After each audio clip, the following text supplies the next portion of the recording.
trailers, any movies, anything like that? Okay, let's. All right, You ready to go, John? I am, sir. We got some spectators. So, Yep. All right. How do you want to kick things off here, buddy? Well, the first thing is let's welcome everyone to Film Frak. So, how's it going? Welcome to Film Frak, episode number 36. I am Film Frak Adam, coming to you live from Perth, Australia. And I am Film Frak John, coming from the woods of Nashua, New Hampshire. Yep, we are an international, global phenomenon already, with our listeners tuning in. Hey, Chad. Hey, Jeremy.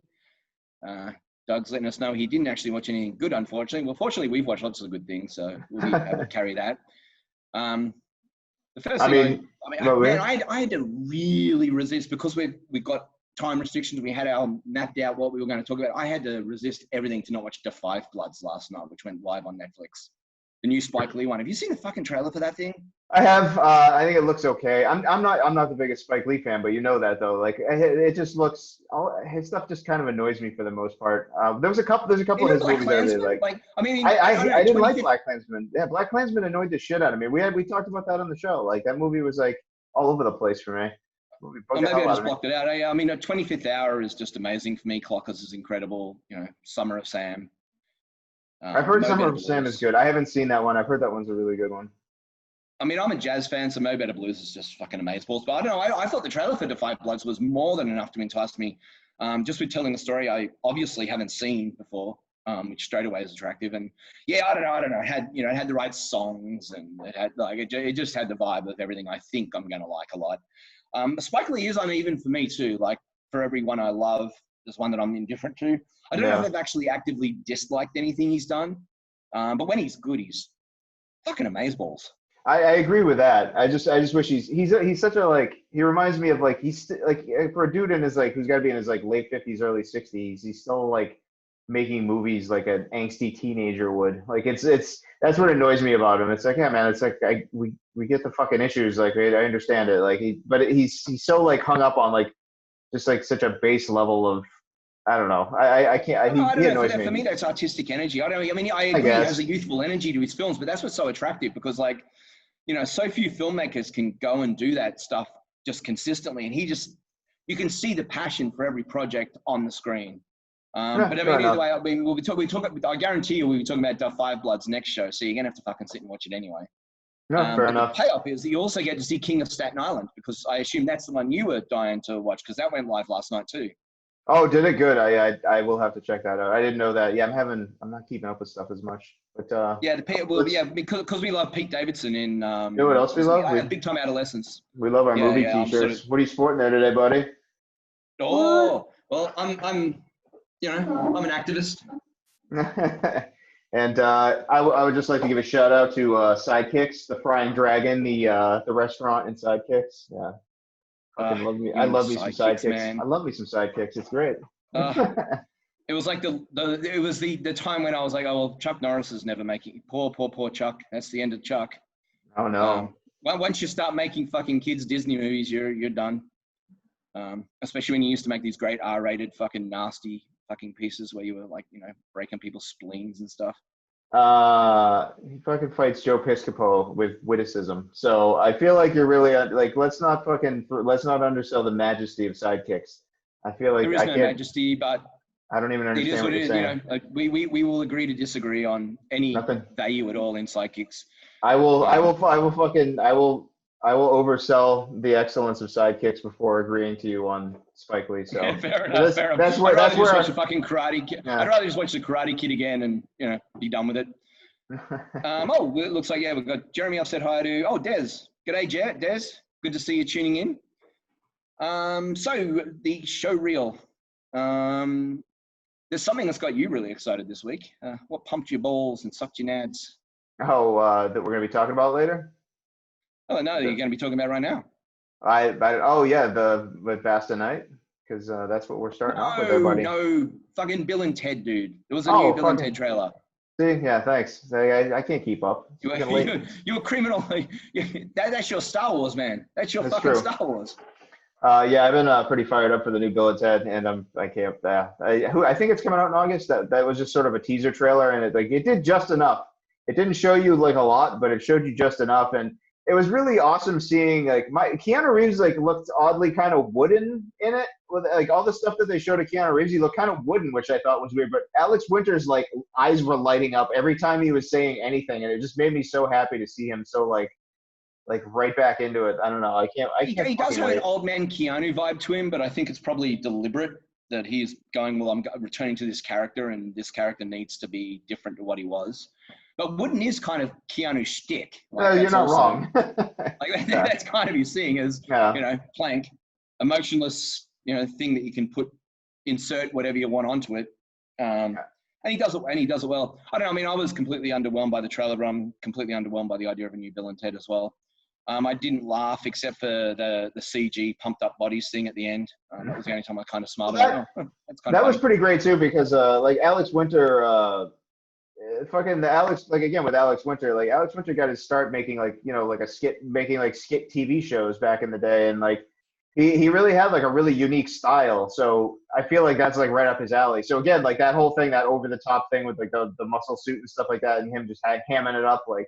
I don't know if you've ever watched a lot of his like older stuff. He had this show that only had a few episodes. I can't remember what the fuck it was called, but I think it was premiered on like MTV back in the day. Like, but he had like a sketch show that had maybe like 3 or 4 episodes, and it was really unique. Like, it was like when he was right out of film school, and he had like a really cool style, and like that sort of stuff was like right in his wheelhouse. If you've never seen it, check it out. His like old stuff is really.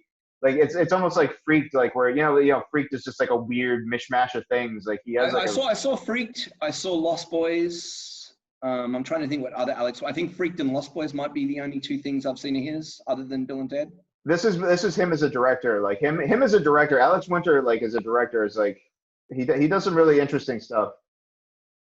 Yeah, I really want to see his Zappa doco. That's the one I've been meaning to have a look at. Zappa doco, because the passion he has for Zappa, and I mean, how can you not love fucking Zappa? Johnny Tector actually just asked us about the Spike Lee's new film, which we just finished talking about, John. We didn't actually watch it yet because we're saving that for next episode, because we had more than enough to talk about this episode. I am pumped for it. John is indifferent to it. He will probably have to watch it though, just because we're going to talk about it. He is uneven on Spike Lee. I am a fan of Spike Lee. We'll see how that goes next episode, actually, with the 5 Bloods. But the trailer looked great. And for me, I try not to get into these things because I really don't like the storm in a teacup fucking Facebook shit that goes on all the time. And look, sharing disinformation and fake news is fine when you're talking about things like, politics and bloody, world starvation and, any of those things that are really irrelevant to real life. But once it turns to cinema, I get a little bit riled up pretty quick. And the fact that my wall in the last 3 fucking days has been blasted with complete bullshit about Gone with the Wind being banned or censored or whatever, and all these people are reacting to just the headline. I'm going to try not to go on a rant to everyone, but I was even driving in my car and a radio station talked about this and said the same thing. No one's evidently actually read the article or what anyone's fucking said about that, because all that's happened is they've pulled the movie from one streaming service, HBO Max, which was a streaming service that only started 8 days ago. So I'm shocked at how many people actually even have this service to give a shit. They've pulled it from HBO Max.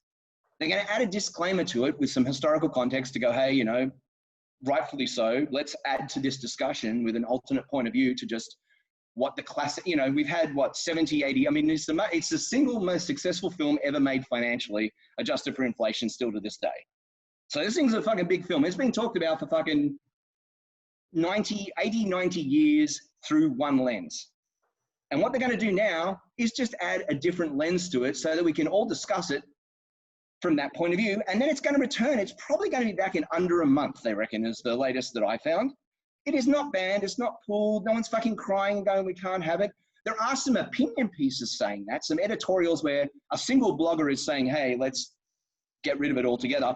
No one from who has any power. The studio isn't saying that. The distributor isn't saying that. Fucking Warner Brothers themselves, who own the rights to it, aren't saying that. They've done the same thing with their Blu-ray. They've pulled the Blu-ray as well, and they're doing the same exact thing. They got added historical context that's going to be released. It hasn't gone anywhere. No one's banning anything. The sky isn't falling.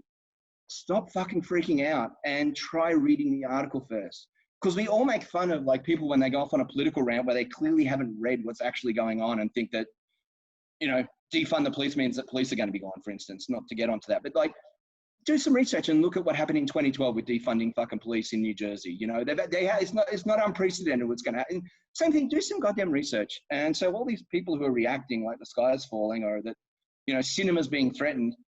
And then the other irony is it's a lot of people on their walls that have been so pro Black Lives Matter and so pro everything that's going on in the world. And then suddenly, when everyone's listening to them about art, it's suddenly like, oh, they've gone too far. Everything else that's going on isn't too far, but the thing that's too far is cinema.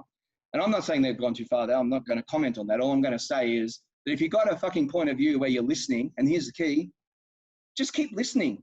Actually, instead of just going, oh my God, everyone's freaking out, how about you actually read some of those opinion pieces about why people have a problem with Gone with the Wind? And actually just listen to an alternate point of view. Just like when John and I disagree about a film, as long as you've got a legitimate reason why you don't like a film, it makes it richer, because quite often when you're talking to someone with an alternate point of view, when you go back and watch it, you actually see something new. And sometimes it adds to it, sometimes it retracts from it. But either way, it makes it a new experience. And if we're talking about a film that's fucking 80 years old, having a new lens to look through Gone with the Wind, to me, I think is most fucking welcome. And so essentially all they've done is just what happens on Blu-rays all the time, where they pull them for a while, they add some extra features and a commentary track and add a making of, and then it comes back. You know, things disappear and come back all the fucking time, and that's all that's happened right now. And then the irony is, on commercial TV for years and years and years, this has been happening all the time. It's only because it's streaming services and that's how you get most of your food now that you're even noticing it's happening. Because commercial TV used to fucking do it all the time, where they just pull things off the air because like, well, that's out of date. We can't show Sanford and Son anymore. You always had the physical media. No one's talking about taking the physical media on absolutely anything. Even, and this one's going to hurt you, John, even It's Always Sunny in Philadelphia, where Netflix has pulled a couple of episodes of that, including the blackface episode at the moment, to assess it, probably add a disclaimer, and then it's going to go back to Netflix. But guess what? It's still on fucking DVD for everyone to get if they really love it in Blu-ray. Nothing's going anywhere. Everyone just chill the fuck out and don't think that we're living in Orwell's future all of a sudden, because people are actually listening to what's being said by people that aren't you. That's all that's happening. And that ends my semi-rant that's I've really tried to remain calm on. Very good. I'm genuinely surprised that many people actually give a shit about Gone with the Wind. Who gives a fuck? Fuck that movie. Who cares about that movie? Well, I did just say that it's the most successful film in existence ever made in the history of cinema. So that probably explains why there's a little bit of interest. I mean, personally, I'm not a huge, every time I watch it, because I have tried to watch it and like it, because every time I watch it, I am awestruck on a technical level. Like the production value is amazing. The amazing opening dolly value. shot where you've got like hundreds and hundreds of extras in front of you lying there. The cinema of it is fucking exceptional. Yeah. Oh my God, it drags, and it's dull as two planks. It's just melodrama, and it's just, you just don't care about the lead character and stuff. But that's irrelevant what I feel about it. What is relevant is just the fact that don't start fucking acting like, you know, I love movies more than, you know, most human beings on earth, and I'm fucking remaining calm about this and not going, oh, they're destroying our world. So yeah, I want to point out, more importantly, I want to point out, Kathy and Des, I want to thank you, because the Idiot Box is the name of the Alex Winter show that I am thinking of. Thank you very much, because that is correct. And, I have seen that. Yeah, the Idiot Box is fucking awesome. And it was. I concur. Idiot Box was fucking great. Yeah, Alex Winter is his director. Yeah, he likes a lot of, he does a really good director. He does some really fun stuff. Do you want to start talking about some movies here? You want to get into it? Oh, absolutely. Absolutely. I mean, I want to talk about this film because last week, I mean, I'm going to just preload this discussion with the fact that the last 2 weeks we've kind of been talking about what our favorite film of 2020 is. And I've been like, I don't know. I know now. It's The Vast of Fucking Night. In the same way that Once Upon a Time in Hollywood is just selling exactly what I fucking love, aesthetically and shit. Vast of Night is just my fucking jam, man. It's tribute to like the Orson Welles fucking radio show War of the Worlds mixed with all the classic fucking black and white sci-fis like Day the Earth Stood Still. And like literally I watched it and then watched Day the Earth Stood Still and the Invasion of the Body Snatchers, the original one, straight after it. Like it's just, I really, really fucking adored this film. Is where I'll just preload it with the fact that I'm going into this very positively. It's a first-time director. First-time director's name is Andrew Patterson. He also wrote it under the name James Montague. This guy made commercials for the last 6 to 10 years, I think it is, and pretty much just stockpiled his cash. And when I'm going to make a film. So this film had a budget of only $700,000, but Jesus fucking Christ, it looks like it cost $8 million. Just the sheer inventiveness of the film and the way that it's shot. I guess I should firstly talk about what it's about, kind of, without ruining anything. Small town in Texas in the 50s, right around, actually early 60s, sorry, right around the time when man's going to be going to the moon and NASA's kind of the thing. This radio disc jockey picks up a signal that's a funky sound. It's actually the operator. The phone operator. Sorry, yes, you're right. The phone operator picks it up. The Faye, who's just amazing. Her performance she's great. is so incredible. Interesting is Sierra McCormick's her name. Did you know it's the girl from VFW? Yeah, I saw that. Yeah, I looked it up too. I did not know that until I actually looked into who she was because her performance was so good. She was in VFW, and she's the kid on Curb Your Enthusiasm, Emma, that Larry David texts the inappropriate shit to in that episode where they're doing the Seinfeld reunion. That episode's fucking hilarious. That fucking show. And yeah, she's the little whippersnapper in that. But anyway, and so it's. I mean, I think just by saying I compared it to all those 50s films, rather than get into it and ruin anything for you more than that, because I went in totally blind. I just had a load of people message me and go, "Hey, have you seen Buster Night? I know what you like, and you're going to like this." And so I didn't even watch the trailer. I went in blind, so I should probably play you all the same honor and just say I've talked enough about what the film's about. And before I keep babbling, John, you want to weigh in a little with what you thought? I really liked it a lot. I didn't love it as much as you, but it doesn't mean I didn't absolutely love it. It's Vast Night is really, really fucking excellent. Like it captured me from a filmmaking standpoint right from the get-go. It has this really amazing unbroken shot that goes into basically it's like the whole town is in a gymnasium for like a big important basketball game with two rival towns. So that old school thing where everyone gathers for an event, and it tracks into the gym and follows the radio DJ who's sort of going around, and just everyone wants something from him, and he's like, it's just full of these great conversations that are happening one after another, and it's an unbroken shot that goes on for quite a while, and the dialogue is just so punchy and rhythmic, and it just keeps going, and the movie in general it doesn't. That's essentially what this movie is. It's not your standard sort of alien movie. Anyone who's not really a big fan of alien movies, or it's so vague. It's so not even really an alien movie. It's more. I mean, it predominantly takes place indoors in one of those 50s, 60s style phone operator booths, and in a radio station. And then they go out and explore a little bit, but for the most part, it's indoors. I mean, there's that awesome scene for 10 minutes, 10 minutes. The camera is static in this unbroken shot where you see her fully operating the phone system. And it's so exceptional. Supposedly the take lasted about 13 or 14 minutes of her just working this room. And they keep about 9 to 10 minutes of it in the film. And that's the thing, it's got these long unbroken takes where you're just living in the room. You're living in the operator's office and you're living in the phone and the radio station. And so it immediately really transports you back in time just by living in that existence. So it's and that's what I mean by creative ways around the budget. And that shot you're talking about, that fucking unbroken shot, they freaking strapped a cameraman to the front of a go-kart. They actually cover a half a mile in that shot. And what you're watching in the film is actual speed of this guy face down on a go-kart, fucking through these gates and stuff with a camera on him, with a gimbal, and then handing it off. And it's all this big handoff. It's kind of like the raid shot that goes through the car, but on a greater scale. And it's just an exceptional fucking shot. I mean, I was so sure it was all a drone when I watched it. And it's like, oh no. I actually thought it was a drone too. Yeah. Especially because it actually goes in. I'm starting to really love how creative they're. Yeah, they're getting really creative with 1917 does that a lot. 1917 is probably the fucking most ridiculous example of passing off cameras and stuff like that to keep a shot consistent, but some of the stuff that happens in this movie is way amazing. Like you said, that shot that goes all the way from the radio station to the back to the gymnasium, and it goes in through the gymnasium and it goes through a window, and I remember thinking I was like this looks too good to be a drone. I don't understand what they how they did it, but yeah, like it's like the passing, the camera work's exceptional. The dialogue is really snappy. Like the whole movie is Oh, very it's so dialogue fucking. driven.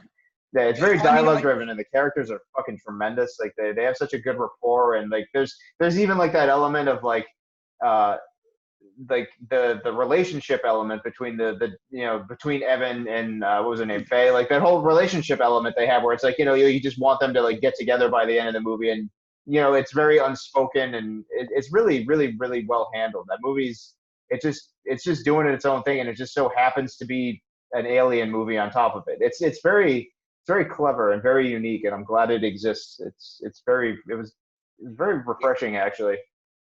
yeah, as I said, I mean, it's just everything that I fucking, aside from that aesthetic choices as well, it's just, yeah, it's just really good low budget filmmaking, the type that like announces the talent that like you kind of hope he never gets too big a budget because he obviously doesn't need too big a budget to be creative. And as long as he's working in the right sandbox, he's just going to deliver amazing stuff. And then the two actors are just so fucking charming. Like there was times when I was just grinning, watching like those great shots where they're walking down the road and the camera's down low, just following them as they're fucking talking. And then the sound design. I mean, we haven't even talked about some of those the fucking sound design. Jesus Christ. It just, I don't know. It just was pure imagination and inventiveness. And I was just so in the moment living it when I watched it. And I was mesmerized. Like, certain films just put a spell on you. And there was one like me and Fiona were just sitting there, just grinning, just going, this is why I love movies. I just love a film that my house could have been burning down and I would be like, well, I could leave, but I mean, if I even noticed the house was burning down. But if I did notice, I'd still be like, well, do I want to know what's going to happen? I do. I have to know. I have to know what's going to happen. I was just suitably impressed. And The Bastard Night is just instantly my favorite film of the year. I don't know if it's going to be the best, but there's going to take something pretty special to be more going straight to my fucking heart. It's just really exceptional. And it's available on Amazon Prime, so everyone can watch it for free right now if you've got Amazon Prime. Yeah, it is. Yeah, watch it on Amazon Prime. Watch the shit out of Vast Tonight. And the next one we're going to talk about is one that you actually saw that I didn't see yet, but it's still within that space theme, I guess. So we're going to get into some Proxima. Yeah, a completely different type of space theme to what we're talking about here. Yeah, so the next one is Proxima. And it's the complete opposite. Like, I mean, I won't say that Vast Night isn't set in the real world and stuff, but it's very much a stylistic kind of an experience. And it's kind of like watching Close Encounters versus what this is, which is this.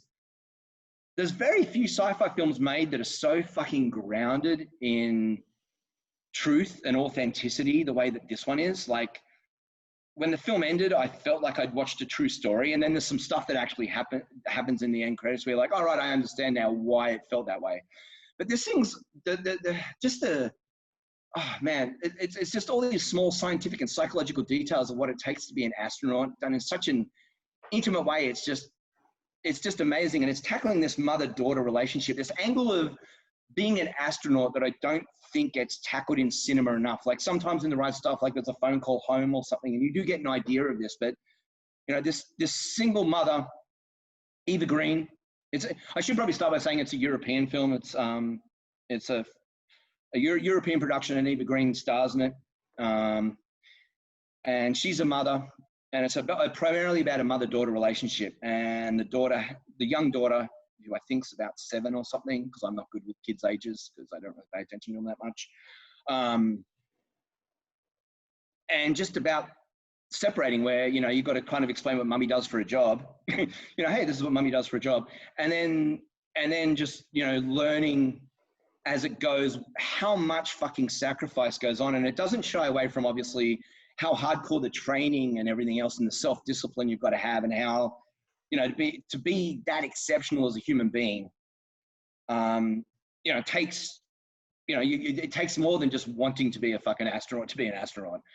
And this film does it all without ever kind of amplifying any of these things. It's just, you're just observing this thing, and it's all shot on location at like actual space stations around Europe and stuff. And I mean, actual training facilities, sorry, not space stations. And Proxima is basically this mission that's going to go to the space station. And she's been recruited to go to the space station, and just learning about what her life is like. And what she goes through. And it's just this great exercise in minimalism. And because of that minimalism, it just adds this authenticity constantly. Whereas I'm not going to say it's like watching a documentary, because you just have these incredible performances up front too. That again, you know, Eva Green is just an actress who give her all the awards always. Eva Green's Eva Green. I've just been dazzled by her ever since The Dreamers. Ever since The Dreamers, she's kind of just been there, and she's just this great fucking actress. And she's kind of like Julianne Moore, you know. You can't find a dud performance even in dud films. And she kind of carries the weight of this film, aside from all the other things I'm talking about, along with her daughter. Her daughter is really amazing.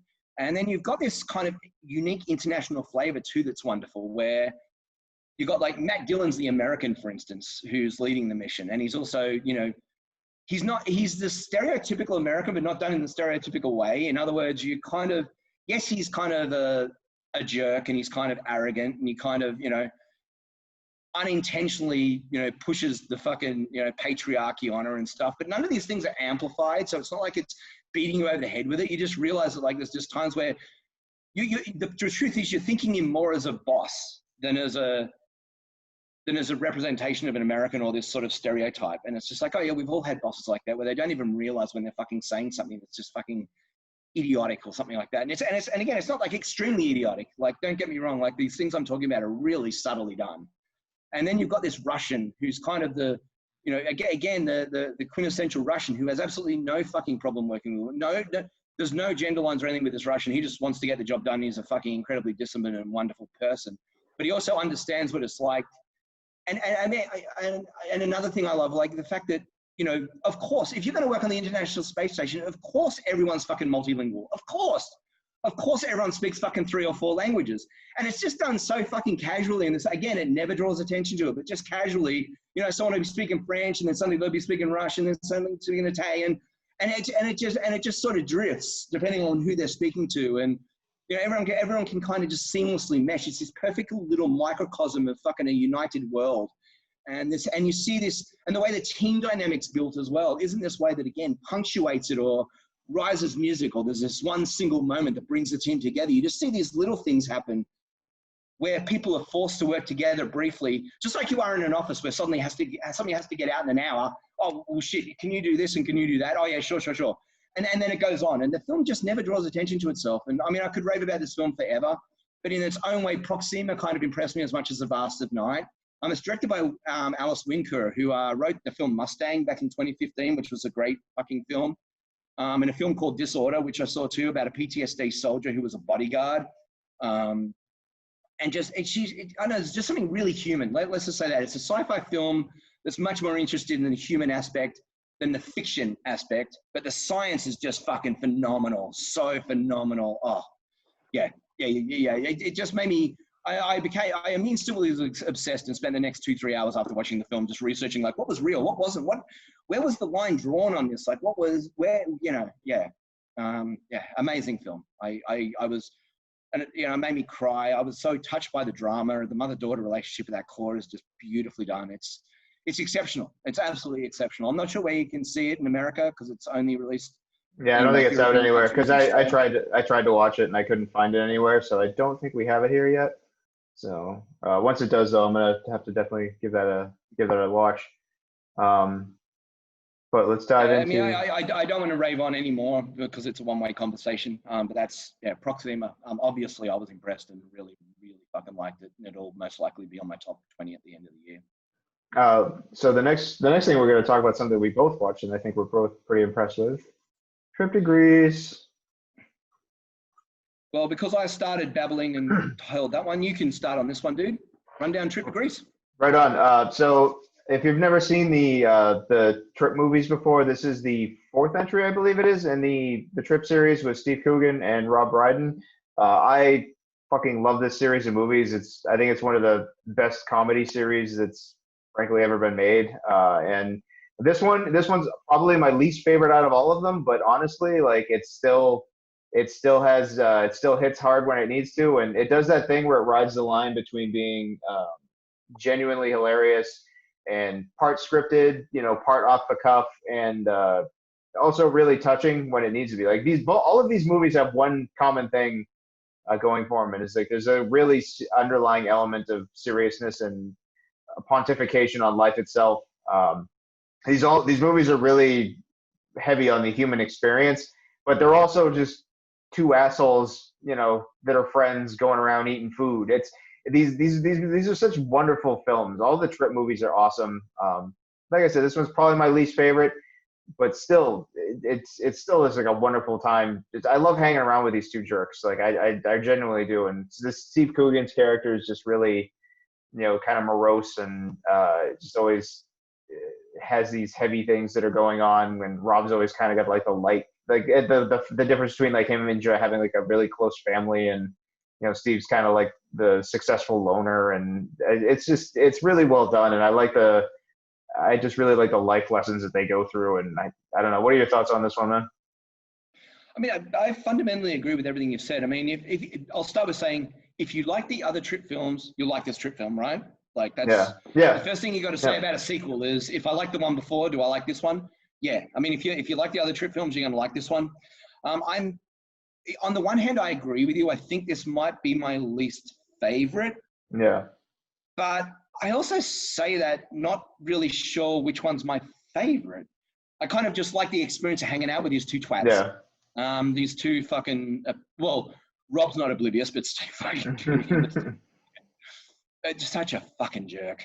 And I mean, yeah, the way that Rob tears him down is so fucking good. That he tears him down, the amount of times that he misses he's being torn down on camera is so fucking great. And Steve, you can't underestimate Steve Coogan's acting at all, for the fact that you know that he has to know, but you kind of, I mean, the best testament was that day when we ate a heap of edibles and Fiona was watching it and asked if we were watching a documentary. Even though it was really funny, and she couldn't draw the line. And I'm not, and again, not making fun of her, because it's true. It's like it's done that naturally that it doesn't feel scripted, and it has this naturalism to it, which I think is largely due to obviously the natural chemistry the two leads have. But director Michael Winterbottom is just such a fucking good choice to helm these films.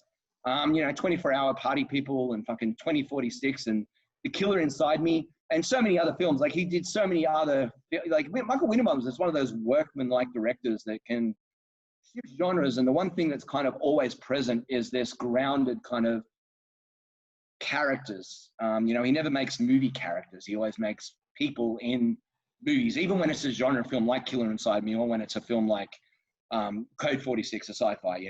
It's always like that. And I think his strength of direction, of recognizing the right energy for his actors, because these are actors' films. Like, that's the other thing that, the Trip films are very much actor-driven works.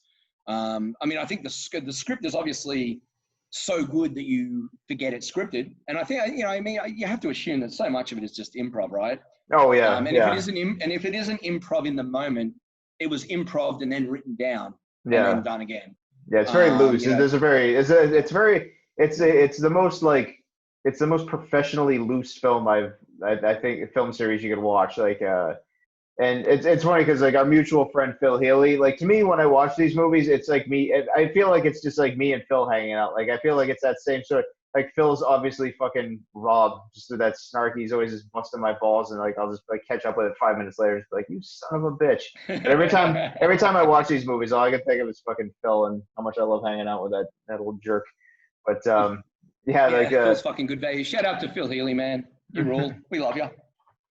Yeah, the trip, man. And I was going to say, the other thing that's really amazing that, especially in isolation, it's a great film to watch in ISO because of the fact it's just such a great travelogue. Oh my God, the amount of times I was watching Greece just saying, oh, I want to go back to Greece. Like, it captured, each of the places they visited, I've either been or been near.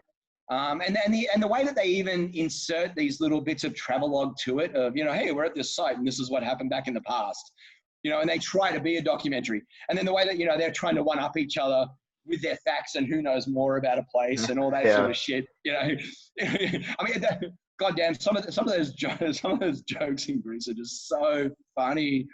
But the theater jokes, that whole thing in the amphitheater, I don't know. I loved it. I would love to actually. Usually when you watch a sequel too, I always go back and watch the previous installments before I watch the new one. the context. I've never actually done that with this one. Yeah. Like I think the first time we sat down to watch a trip, we watched The Trip and Trip to Spain, I think was the second one.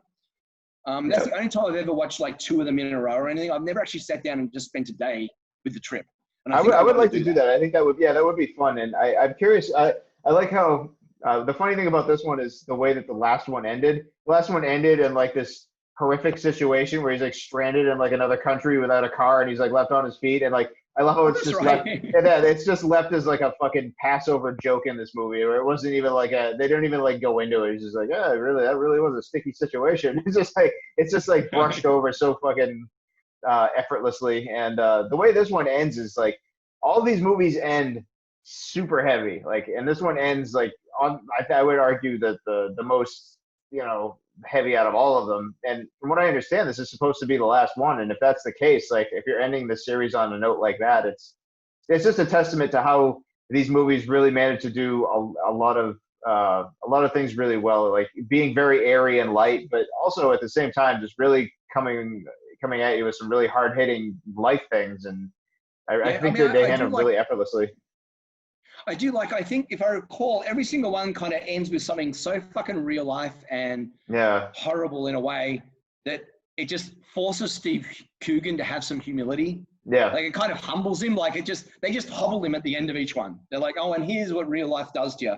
And the fact that he never learns the life lessons, like every time they end, I remember thinking when he comes back, he's going to have learned something. It's like, no, he's worked through it. He processed it. And what he did is he compartmentalized it, locked it away. And then he went back to being Steve Coogan. And so the same with this one. You can tell like the way he's going to process what he has to process is going to just be the way to put it into a little box somewhere so he can move on to the next fucking adventure that he has. And I kind of like, I feel like I really like a big part of me likes that for fucking obvious reasons, because you know I'm a weird cyborg. So I really like that aspect of things where it's just sort of like, you just sort of take it all in stride and then like you said, compartmentalize it, and then you just move on to the next thing. Because I mean, there is something very Alan Partridge about the performances too. I mean, all the Alan Partridge fucking shows, by the way, if people haven't watched Alan Partridge, I don't even need to recommend one. Like, just go and watch one of those, because all of them are so gold. And it is essentially the same character in a way, just through a slightly different lens.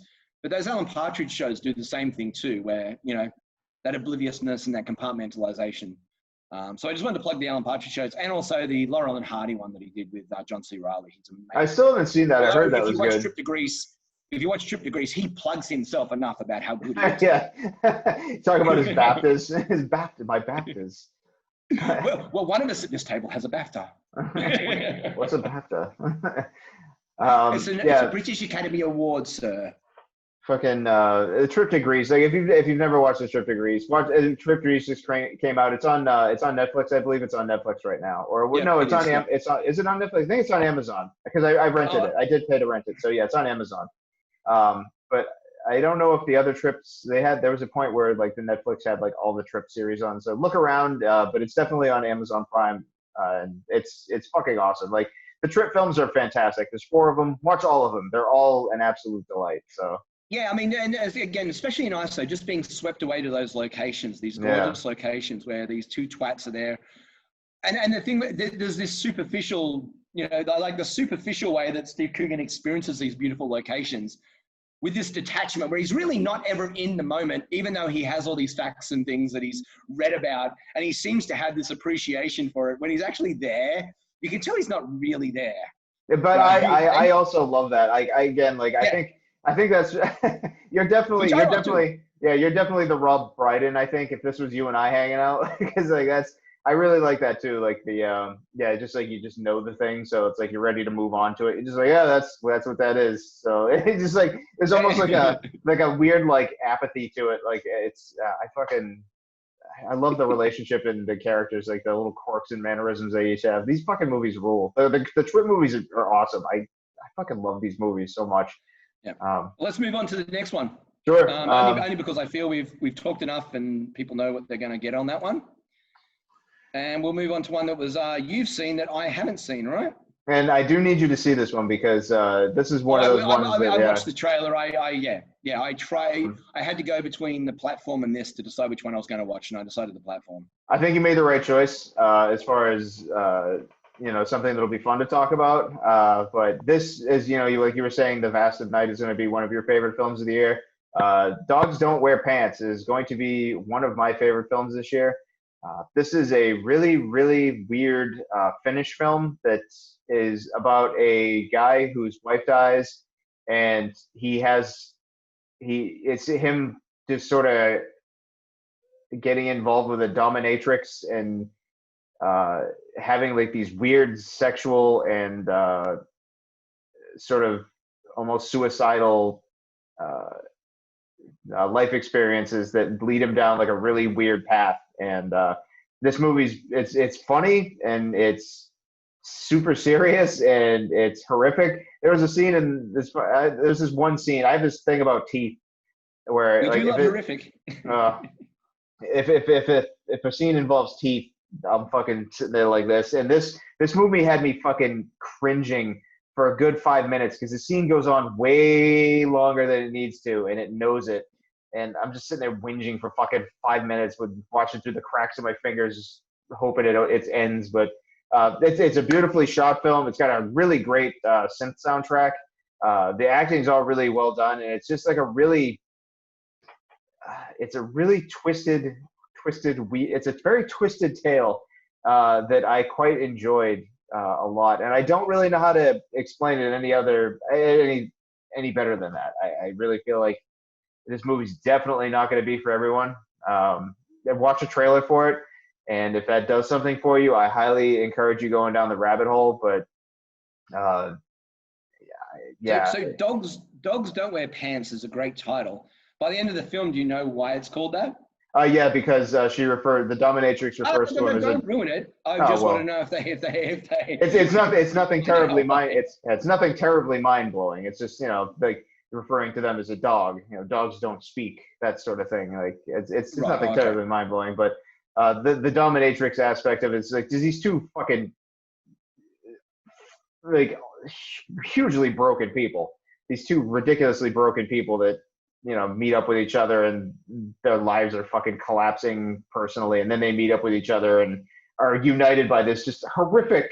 The concept of what unites them is just so horrific, and it just goes on that way, and it's a really morbid and twisted bit of cinematic excellence that I quite enjoyed and haven't been able to stop thinking about. So I know you'll love it.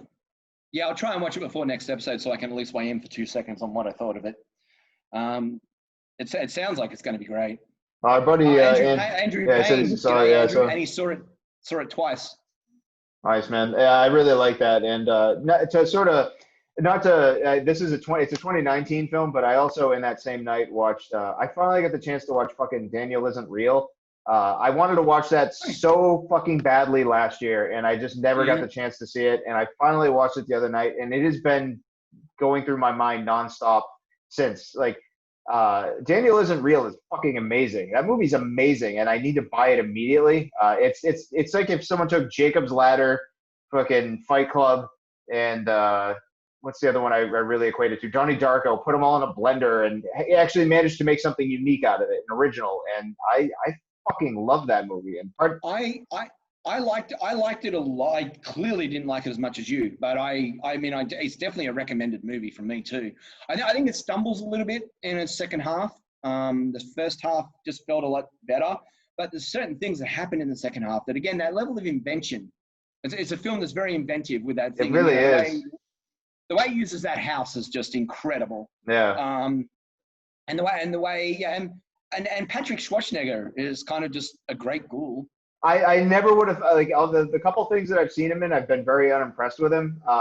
But he did a really great job in this. He really is. He's a great ghoul in this. And it's funny too that, watching this, I'm a fucking huge Arnold Schwarzenegger fan. If you're new to the show, Arnold Schwarzenegger is probably one of my favorite things that has ever been created on this planet. He's your Lord and Savior. He's your Lord It truly and Savior. is. And watching this film, it's weird watching how his son Patrick and him look nothing really alike, but how fucking freakishly all I could see was Arnold Schwarzenegger as a young man in this movie, and it was so fucking bizarre to me. But yeah, this movie, I loved Dogs Don't Wear Pants and Daniel Isn't Real. They make a great double feature. Let me tell you, they go really well together. Like I mean, even without seeing Dogs Don't Wear Pants, I can see how that would be. But yeah, Daniel Isn't Real. I'm down as well. But I wasn't quite as big. Yeah, there was a few moments where I was like, oh, that was a bad choice. But overall, I mean, some of the camera work too. Like, yeah, it's really, really well made. The special effects are fucking awesome, and the special effects had such a fucking something esoteric about them. Like it was very unique. It wasn't like this is how you do special effects and we're going to do them. It was just there was an inventiveness to so many things. You can tell where they were really trying. Yeah, and I really like that inventiveness, especially when you're taking movies like you're borrowing a lot from movies that already are really well established and still managing to make it feel unique, like a unique experience. I really fucking love Daniel Isn't Real. But oh man, are you ready to talk about our next movie? Because I am in just a moment. I'm just going to apologize to everyone that I'm touching my face a lot. I don't normally have facial hair, but I thought I'd play with the idea for this episode. And it's so fucking itchy. It's so itchy. And it was just to see if I could grow facial hair, quite frankly. You really are a fucking Egg Chen looking motherfucker too. Like, I love how wispy it is. Well, I mean, every episode we do shake the pillars of hell, right? So, oh, absolutely. No horseshit. Egg Chen. Just the look I was going for, dude. Just the look I was going for. Especially mixing in just a little bit of cultural appropriation for no real reason. No, dude, splooge all over the screen. Do your thing. Blood Machines, it's your game to start with. Oh, I didn't know Jeremy Ty. Daniel Isn't Real is yet another horror film produced by Elijah Wood. I didn't know Elijah Wood produced it, but it fucking totally makes sense that his name would be attached to such excellence. Fucking Elijah Wood. He's always involved in such amazing creative horror films lately. People rave about Blumhouse. I'm much more about what is Elijah Wood walking on now as a horror fan. Yeah, absolutely. Yeah, fucking Elijah Wood. Blumhouse, it's the Elijah Wood house. Yeah. What is his production company called? Does he have a production company itself, or he just chucks? I honestly don't know. I think he just throws fucking some of that Lord of the Rings money at movies he's into. So. It must be so nice to have Lord of the Rings money. I bet. If Elijah Wood's a fucking god, he's just out there doing the Lord's work. Doing his own jam, man. He's doing his own jam. Blood Machines, Carpenter Brunt, Seth Ickerman. All right. So Blood Machines. I'm gonna excuse me as I go bananas here. So Blood Machines is a sequel to a music video called Turbo Killer from 2015 by Seth Ickerman, a collaboration between director Seth Ickerman and synthwave music producer Carpenter Brute. And Jesus Christ. So another thing about me personally, you're going to learn a couple things about me on this episode is one, that Arnold Schwarzenegger is my Lord and Savior, as you've clearly stated. And two, Heavy Metal Magazine is my Bible. So the fact that Blood Machines exists, Blood Machines is fucking a heavy metal magazine come to life. Carpenter Brute is one of the best synthwave artists out there right now. And this movie is a 50-minute long music video for his newest album, and it's a fucking beautiful neon synthwave masterpiece of nudity and sci-fi, and it does all of those things that I love so much, and it just took me to another world, and I fucking love this movie. It's like a page of Heavy Metal Magazine come to life. I can't gush about this enough. So much so that I'm at kind of a loss for words. It's a truly an experience that you need to see. And I'll happily post something in this thread a little later on. I'll post the Turbo Killer video, so anyone who's unfamiliar with that can check that out in this thread. In fact, I'll do that when I let you talk about it right now, because I know you saw this as well. So please elaborate. I'm going to put the just so people know too. Just a quick plug. We've got a new YouTube channel finally. And I'll be putting Turbo Killer up there, as well as like the trailer for everything we talk about each episode. You're going to be able to find the trailers for on the YouTube channel within about 24 hours of the show. This show, I won't be able to do it till Monday, so give me a couple of days and they'll be up. But all the past episodes, you can go and find the trailers for everything we talked about. And yeah, Turbo Killer will be up there for sure. Okay, so Blood Machines. I'm with you. I was a big fan. This thing was just fucking hypnotic. I was caught like a deer in headlights as it expanded and grew and grew and grew. And it's just the visual imagination on screen. Like it was a little jarring getting used to the effects to start with, like just being so obviously green screen predominantly and everything like that. But once I sort of relaxed into that, because it's told in 3 chapters. Yeah. Like it's like, I can't remember what the 3, I think it's Mama, Corey, and then what's the fucking robot? Yeah, yeah, it was Tracy. Tracy. Yeah. Yeah. Either way, it's told in 3 chapters that are about 12 to 15 minutes long each, if I recall, and it runs overall only about 50 odd minutes. But that 50 minutes is so goddamn immersive. And if you surrender to it and just let yourself go with it, it's I really would have liked some edibles before I fucking watched it. I must admit. Yeah, man. Yeah, because I'm getting that shit in Perth right now is a problem. So yeah, it was absolutely mesmerizing. That's the score is obviously the star of the film and the effects. It's magnificent, yeah. But yeah, visually, what I liked the most was how quickly it stamps on you that this is a unique experience in a unique world. I mean, I was seeing Morbius all over it, like so much fucking Morbius. Yeah, Roger, or what the fuck, Corbin, fucking never mind. I just totally, I even said it to the other day. Like, there's another heavy metal artist that really, I can't even remember his name. Yeah, I mean, the heavy metal analogy is perfect, and yeah, it's just visually fucking stunning and pulsing. And then what you're actually, the amount of the story that's pure cinema too. I mean, the weakest part of this story is dialogue. Like, I just don't think they even needed to talk. No. You could, because it's done so well visually that you could follow what's going on just visually with a pulsing soundtrack.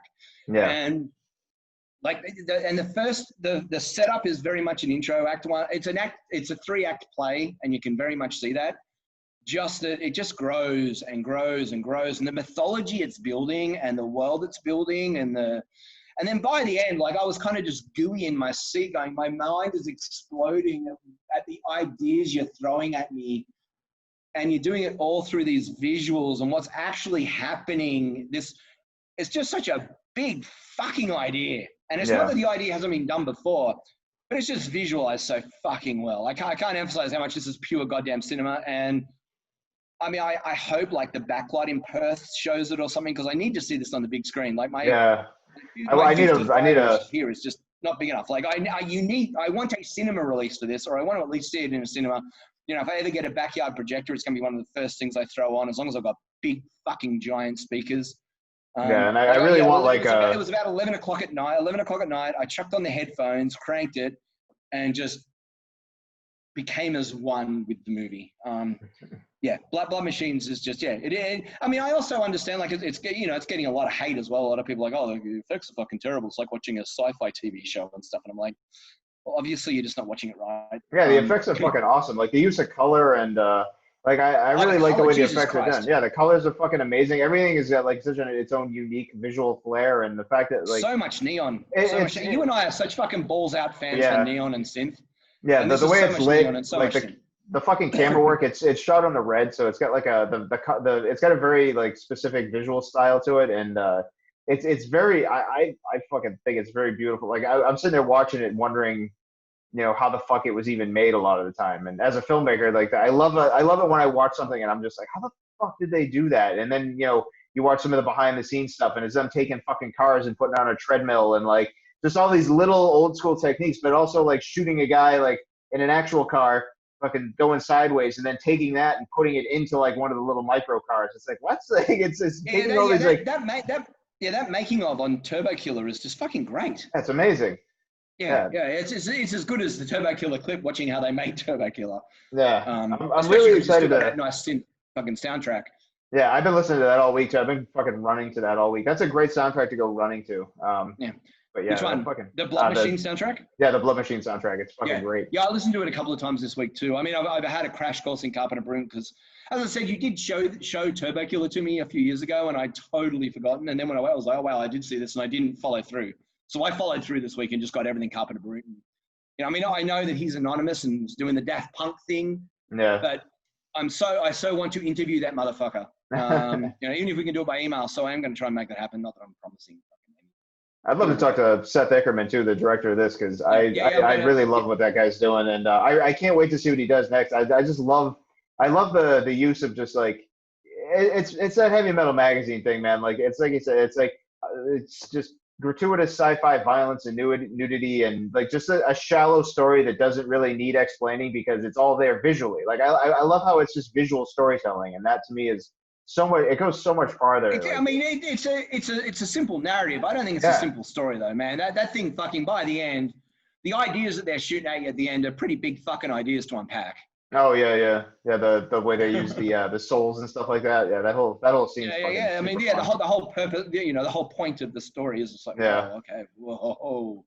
And again, ideas that I have seen before, especially in anime and stuff. But yeah, the way it's anyway. Yeah, Blood Machines. We could talk for hours because it's such a unique experience. Again, we've loosely equated it to things like, but that's just what influenced it. But then it's its own jam totally. And I shared Turbo Killer, the Turbo Killer music video in the comment section. So check that out. And I believe Jeremy. Just to be objective, I should mention that the mentioning of the dialogue is stilted and the delivery, like some of the acting in it is a bit dodgy. Yeah, some of the acting's a little heavy-handed, yeah. But it's so irrelevant because you're so fucking. The amount of times I wasn't even watching the people in the frame, I was watching something else. Yeah. But we do need to share. There's elements of it that are weaker than others, but the fact is the overall strength of the piece is just, it's an experience. I mean, it's certainly not for everyone as well. Like I do understand people not liking it. It's a completely niche fucking market, and it's selling exactly what we want to buy, right? So, 100%. I couldn't. Yeah.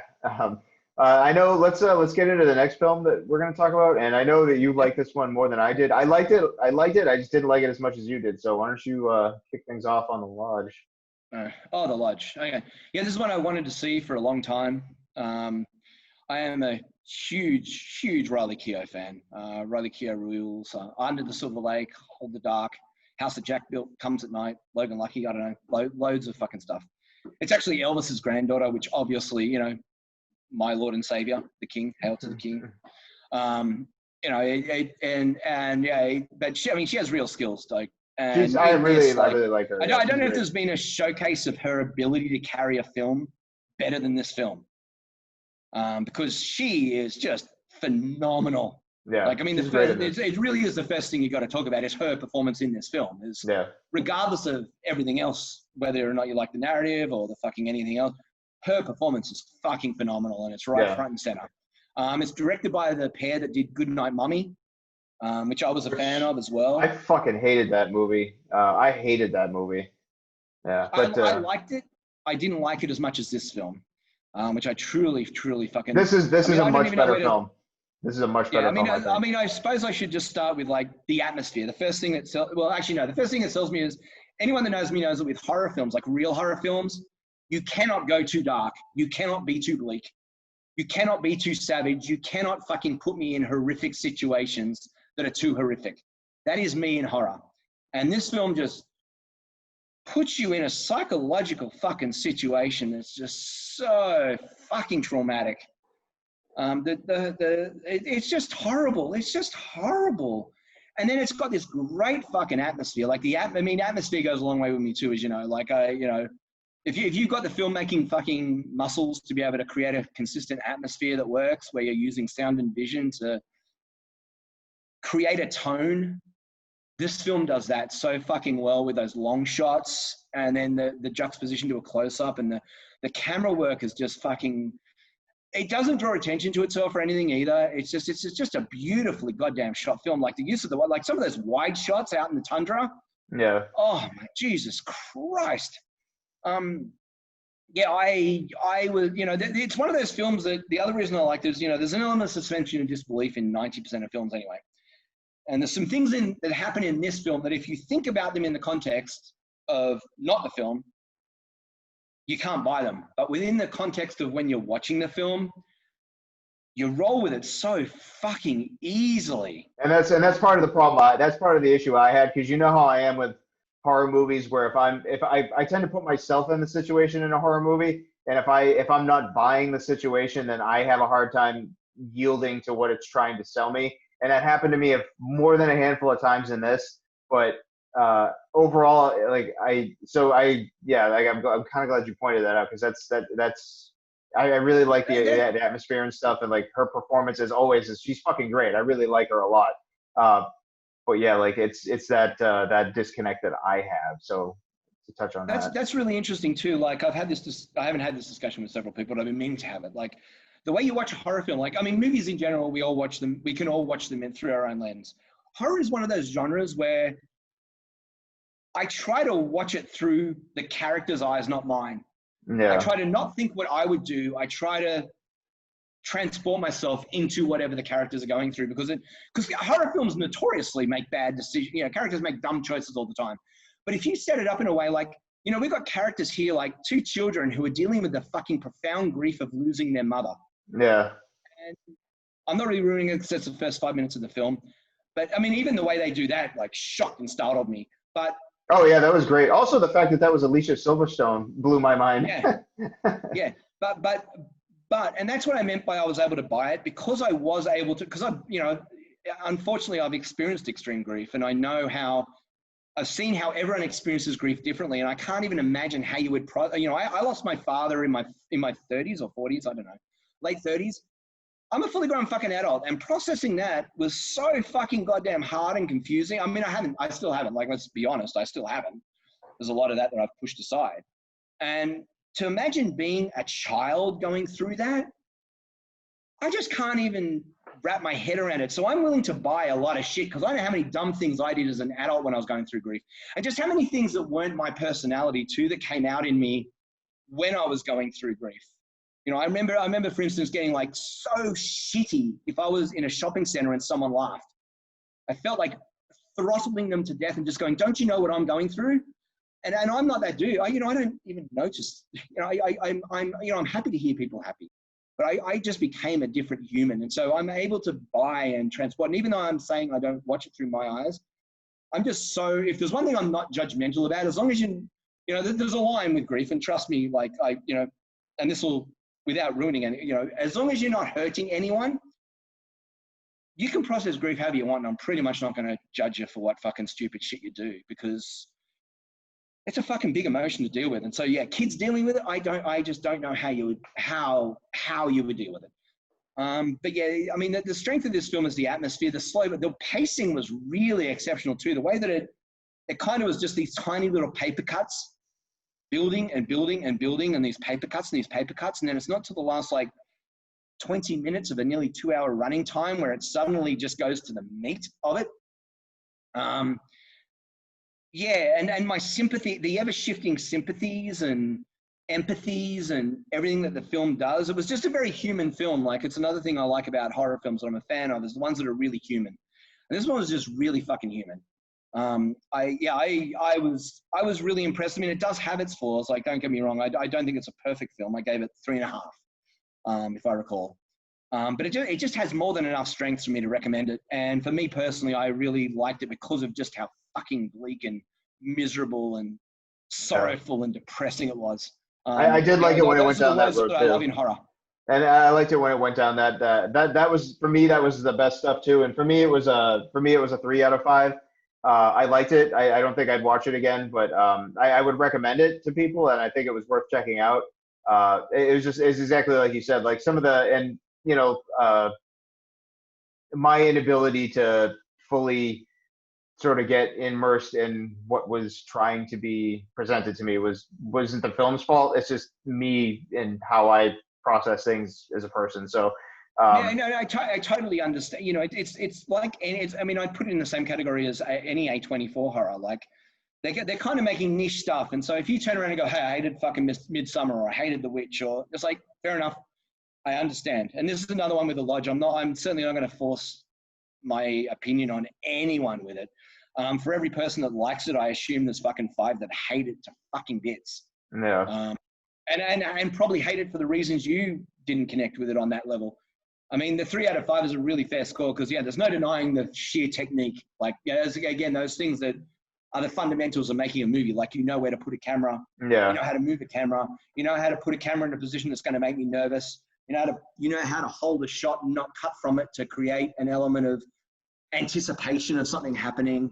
And it really goes and pulls some punches too, as far as like some. There's a couple times like you said, the beginning, that thing that happens at the beginning, I didn't see that coming. Like I just really like the way it was filmed, like the way it built up sort of a quick tension, and then the one that happens at the very end, where like that was just like you knew that was coming, but like that actually made me jump because the way they built up the anticipation took me by surprise in the way it actually paid off. So speaking of camera, one of the things, I mean, I was sold on this film so hard within the first half an hour as well that I think, there's times when you're just sold on a film where it's like, and you're sold on a film because of the sheer filmmaking. The way that Riley Keough is introduced, the way that she's talked about without seeing, the way that like the first 4 or 5 times when she's on camera, she isn't, where she's behind like pearl glass, so you only see her outline, and then she's through a frosted fucking car window,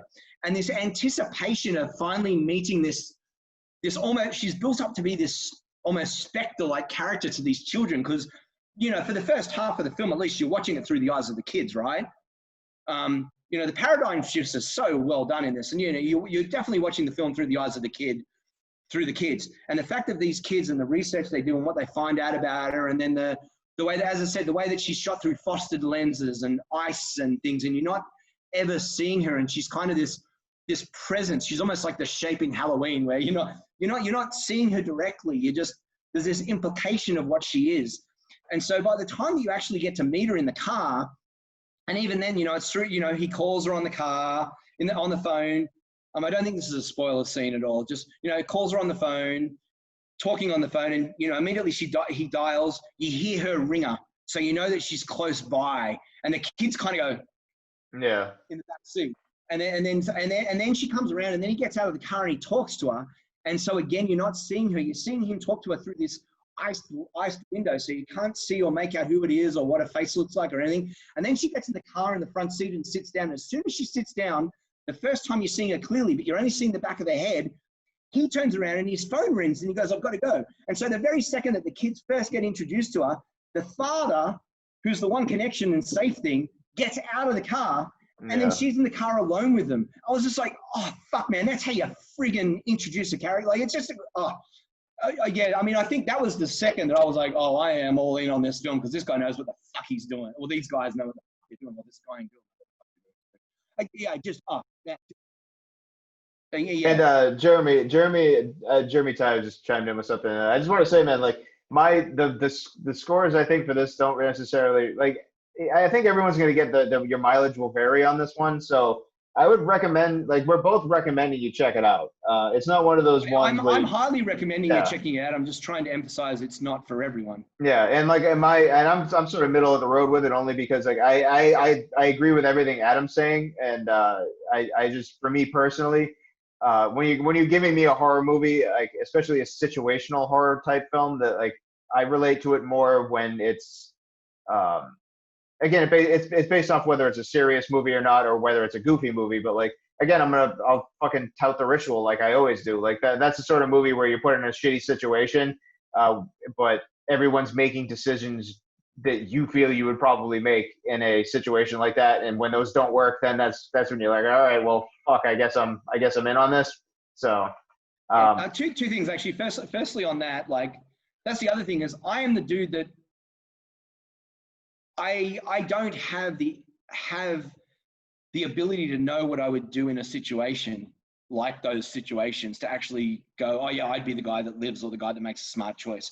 I like to think I would, and anytime I have been in a crisis, it's kind of when I'm at my best. I'm one of those people who's really, you got to push me into a fucking situation, but when I'm in an actual crisis where it's a legitimate fucking problem, I'm usually the dude, like, hey, I got held up and had a knife to my throat and I made all the right fucking choices and did it really well. And, the little things like that, but I still don't, when I watch a horror film, I always assume I'm the person who's going to go upstairs and get killed first.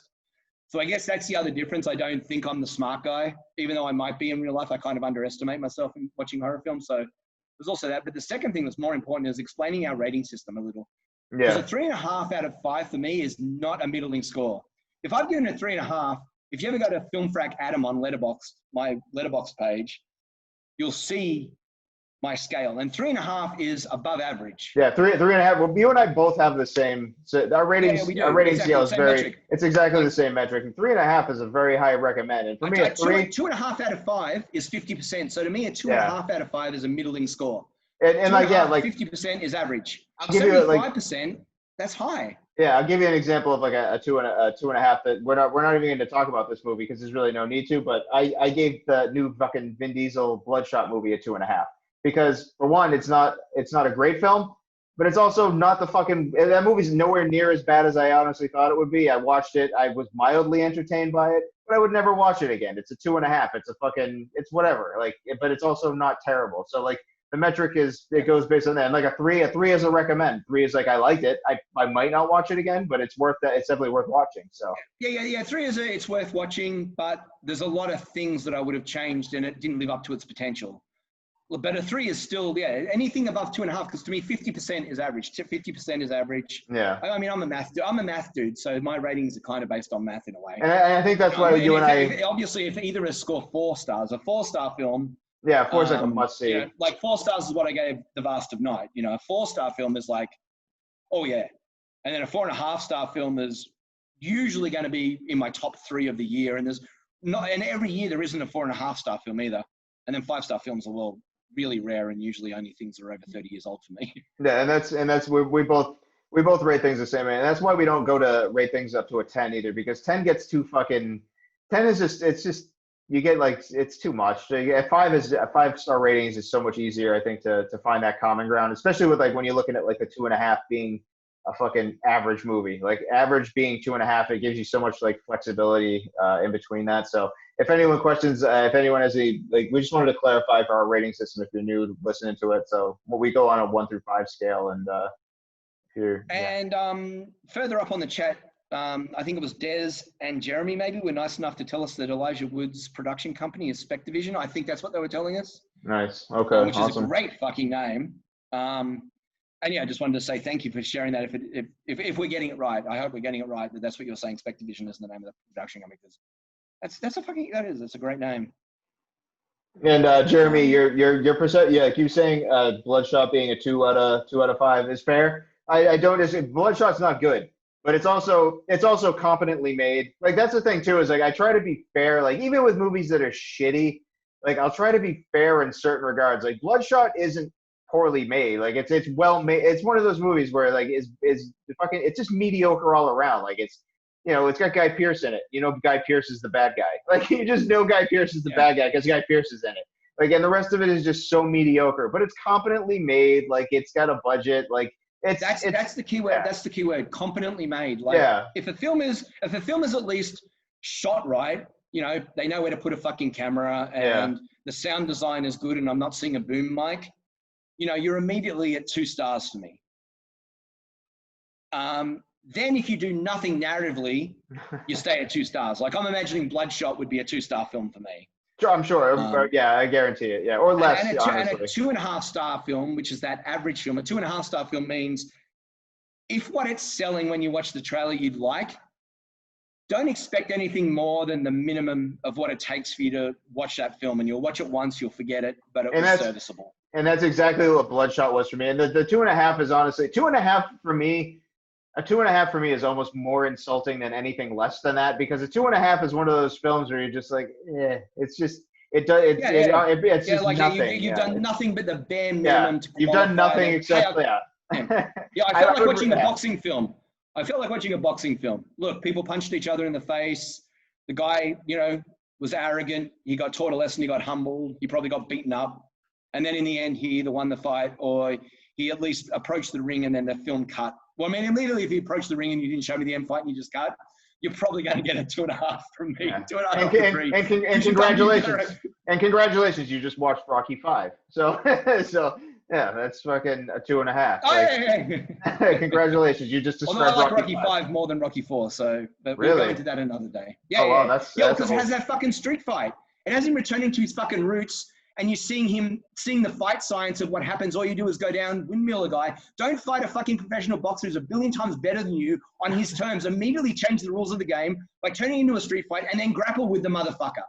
Don't fucking exchange blows with him. And that fucking windmill The way he does that fucking hand windmill just makes me more excited than just about anything that Rocky ever did.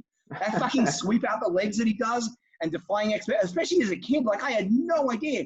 And the fact that the first film has set him up as a street fighter and you finally get to see him street fight, fucking oath, man. Like I mean, as you can see, in some ways, it's actually my favorite fight in all the Rocky films because it's so character. It's character and fucking science. Like it's fucking awesome. And it just shows how smart a fighter he is for the way he calculates it. Every other fight, he just goes, I'm going to take punches in the head until I can fucking tire the guy out, or I can just take a punch. Rocky's thing is I can take lots of fucking punches. The fact he doesn't even approach it that way because he knows Tommy would fucking take his fucking head off.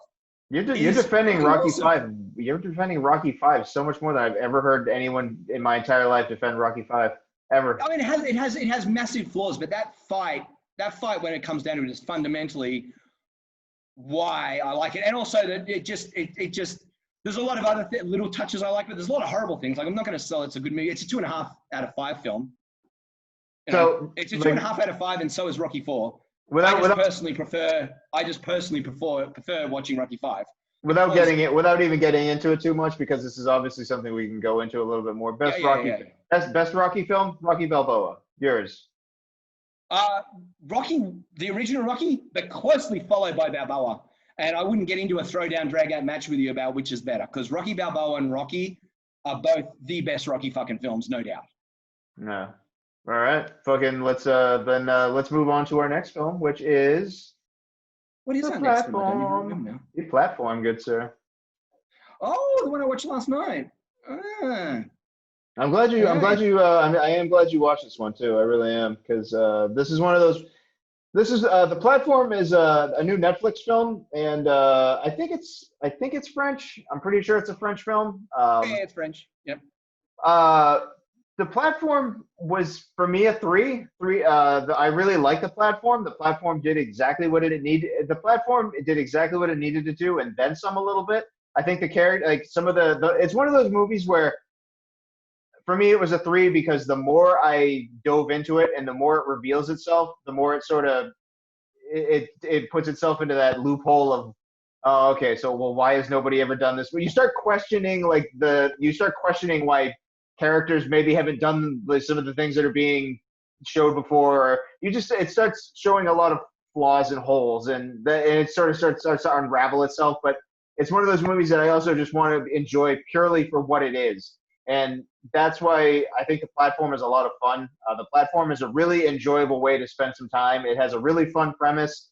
It does exactly what it needs to, and it does it with a really unique style and some really horrible situations you get presented and put into. And I overall had a really, really good time with The Platform. I think The Platform is a lot of fun. Sir, what do you think? I think I really like this episode because one thing that's been constantly clarified is that different way that people watch films. And you watch this film on a very literal level because that's how you watch things. Whereas this film is so clearly meant to be watched on an allegorical level. Like the whole thing is an allegory for trickle down economics, literally. Of course it is, but it's not being clever though. Like that's not clever. Like that's so obvious though. Like no, it's so obvious, but it's also so obvious that it's the structure of the film is an allegorical structure, not a literal structure. So asking why they didn't do that before they did it, the reason they didn't is because the allegory is at that point. If you're thinking about the film and working on it as an allegorical story, not as a literal story, the point where they do what you're talking about at any time is because the allegory is needing it to explore what it's wanting to explore on that other level of commenting on society and how societies work and stuff. But my problem with that is it's so fucking heavy-handed and obvious that like you can't. I think like just how sort can of like. You not watch it on an hour if it's so heavy-handed and obvious, which I'm not going to deny. Like that's why I'm saying I'm shocked you watched it. I did not watch that film literally at all, but within 20 minutes I was like, I'm not going to be judging this film on what characters actually do. I'm going to be paying attention to what the story is actually about. The same as Midsommar. Midsommar is another film where if you watch that film on a literal level, it's a piece of shit. Characters make no sense in their decisions. I mean, it makes no sense why half of them fucking stay. But if you're watching that film as an allegory for grief and loss and all the things and searching for family and all the things it is, what the characters do fits perfectly with that allegory. I mean, you've got a character, for instance, that would rather live a life of torture and torment than break up with his girlfriend. So of course he would rather fucking die than fucking leave the comedy. You know, you understand why that guy would stay, because you're not judging him on what he would really do. You're judging him on what the allegory is telling you he would do. And this film was like that for me, where I wasn't watching it on a literal level at all. I was watching it on that. It was an allegorical story of, here's my comment on society, on how it works, why it fails. I mean, literally, it's so heavy-handed that Eat the Rich is, you know, Eat the Rich. You know, yeah, it's all, and I do agree, it's very heavy-handed, and that's why, yeah, I didn't watch the film on that little level, because the filmmaking and everything about the film is telling me not to watch it that way. And as I said, the same in Midsummer. If I watch Midsummer on a little, I understand why so many people hate it.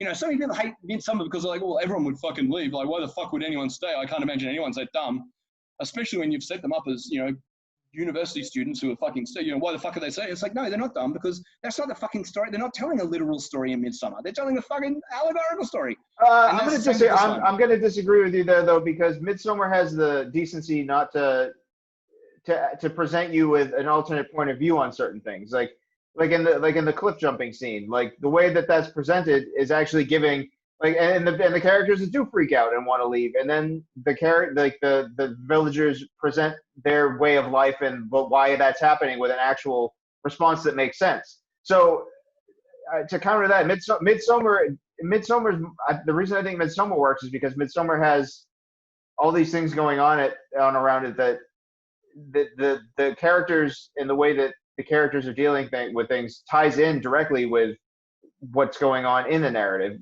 whereas this is very much it's a situational horror film, and having a very obvious, you know, political fucking standpoint as the direct link that ties it all together doesn't negate the fact that characters could be making better decisions. Like, and the movie did go as far as, you know, explaining certain things, like, you know, like food, like hanging on to food for too long results in this. So, like, it gives you that explanation for why that wouldn't work. But there are certain things, especially in the way that it ends, in the whole, you know, the whole lift situation, where that really doesn't make a lot of sense, why that hadn't been touched on before. Like, why haven't people been doing this whole fucking time? Like, so, like, there's elements of it that kind of pull away from the ability to keep it within, like, a reality at all. So, like, for me, once that element got taken out of the equation, it was easy for me to just go along and enjoy it for what it is. So, like, like when you're talking about allegory and stuff like that, I think Midsommar does a far better job. And I mean, it's just a better film in general. I don't think either of us are arguing that Midsommar's a better film in general. Certainly Midsommar's a better film. Just trying to, like, just to tie it back with, like, you know, situational horror versus, you know, having like an allegory that might differentiate, like, the way characters behave in accordance to the situation, which I would argue that Midsommar doesn't really do that, whereas this kind of does break away from that a little bit. So that, I'm just trying to clarify the way I watched it versus how I think you're describing I watched it. Right. So. Yeah, I mean, as I said, I kind of, you know, for me, Midsummer, if I watched it on the metric of what would I do in real life, or even what would people do in real life, I would have hated the fucking film. I needed to cling to the allegory as the explanation for why. Really? Did you really? I wasn't leaving really fucking fast. And I mean, and I do agree, it does it better.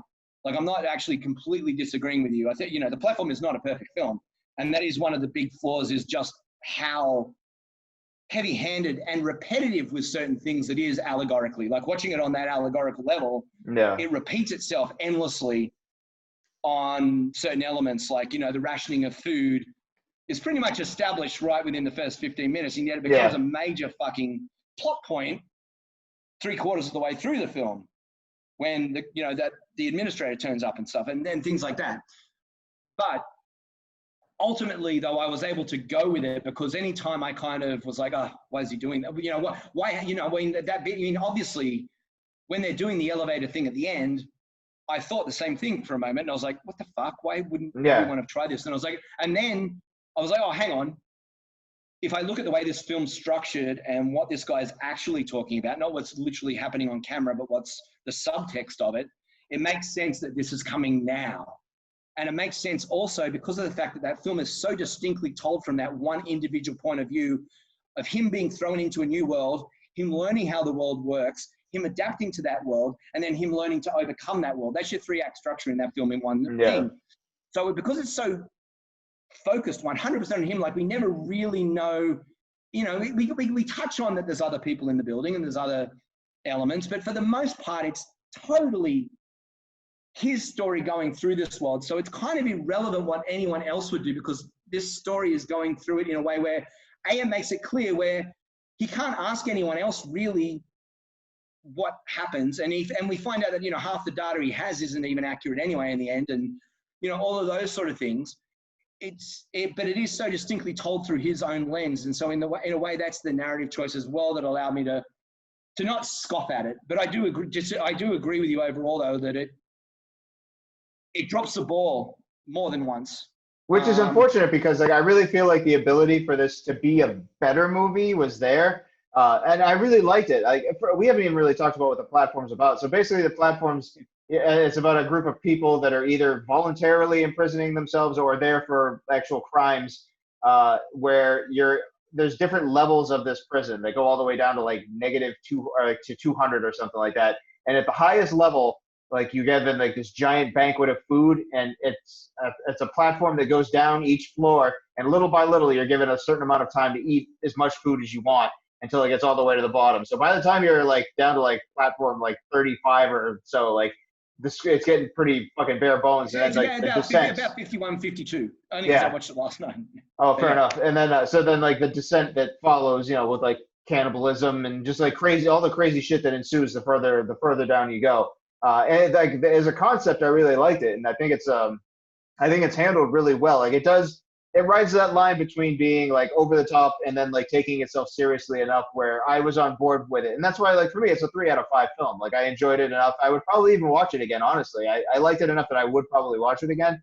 I had a hard time with like certain times where it tried to take itself a little too seriously, or sometimes where I would just be like, well, like you said, like there's those moments where you watch it and it actually takes you out for a minute and you're just like, well, why the fuck?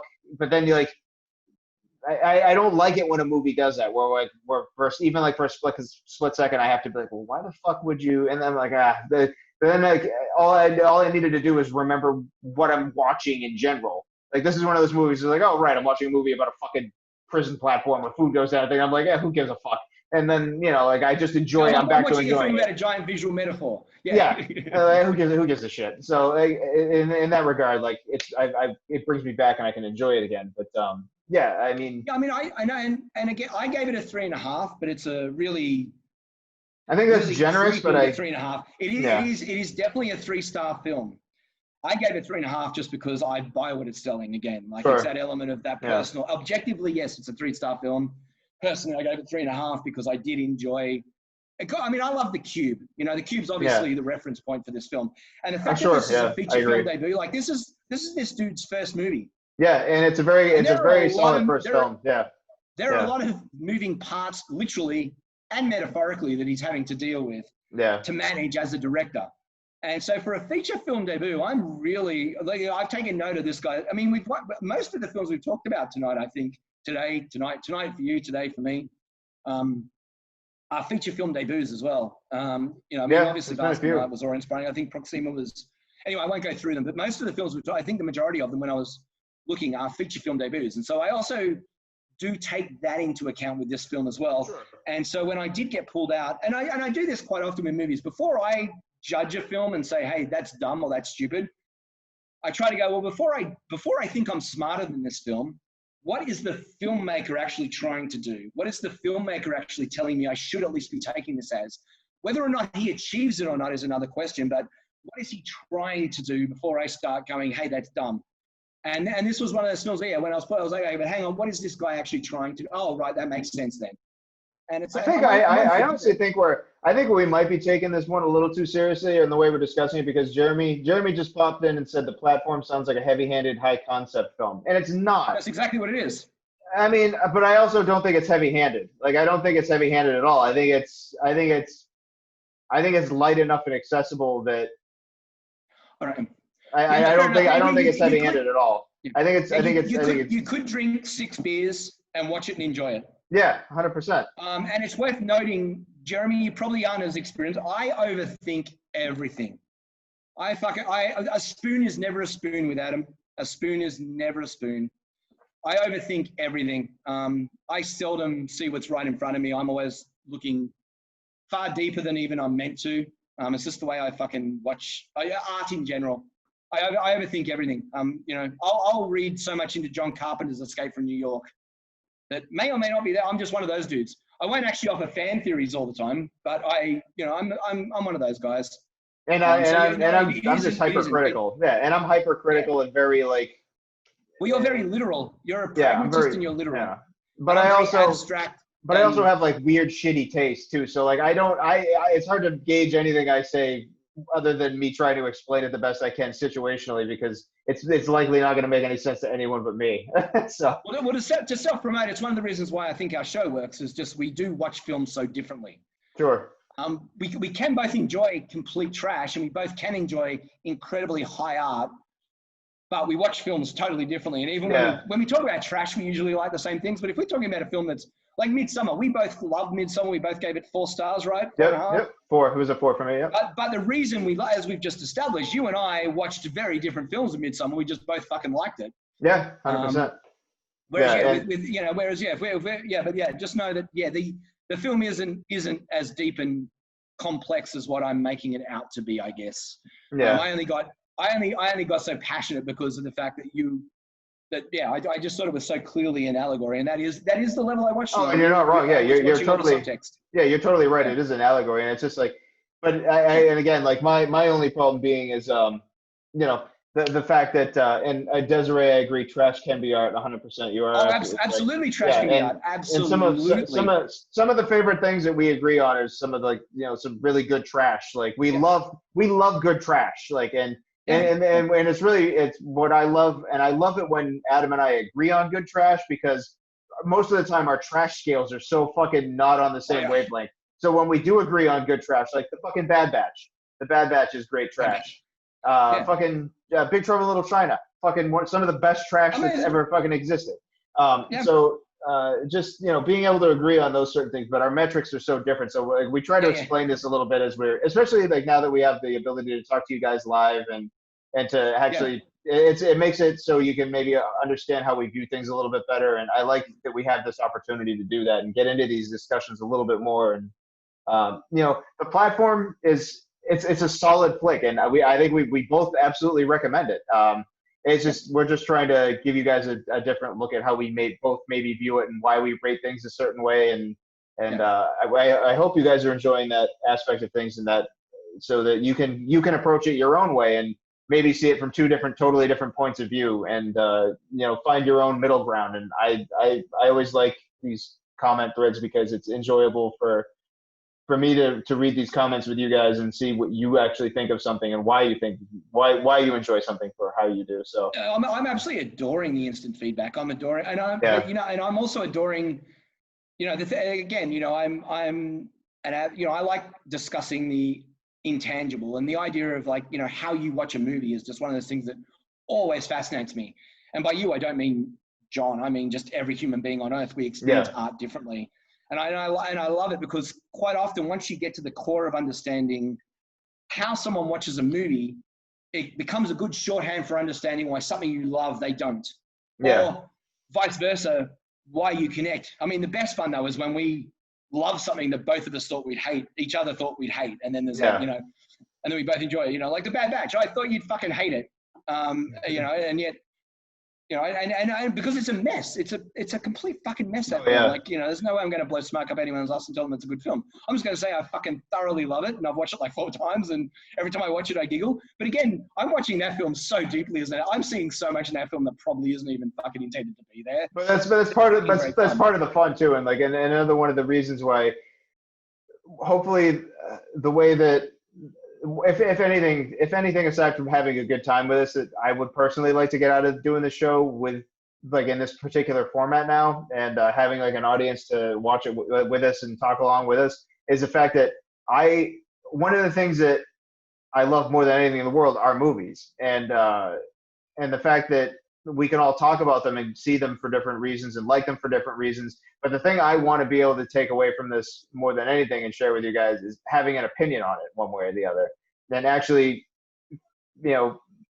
like speaking up on why you like something or why you don't like something, and not being afraid to voice that opinion, and really standing by that opinion, or maybe changing your opinion and seeing it in a different way. Because there's been times where we might not agree on a movie, and one of us will make the other one watch it with the other one, and we'll change our opinion on it because of maybe the other person's really passionate about it, or they'll have some just a different way of looking at it you never thought about it before. And it's that sort of back and forth and open willingness to see things from a different point of view and have actually form an opinion. And I love that sort of stuff. I think that's what it's to me, that's just like the fundamental part of being a human being, is being able to grow and change your opinion, or even have an opinion in the first place. And I love that this is sort of a platform to do that with cinema. So yeah, and I mean I'll say, yeah, I agree with everything there. And yeah, I mean, I want the viewers to fucking share opinions too when we're talking about films. If you've seen them, weigh in what you say,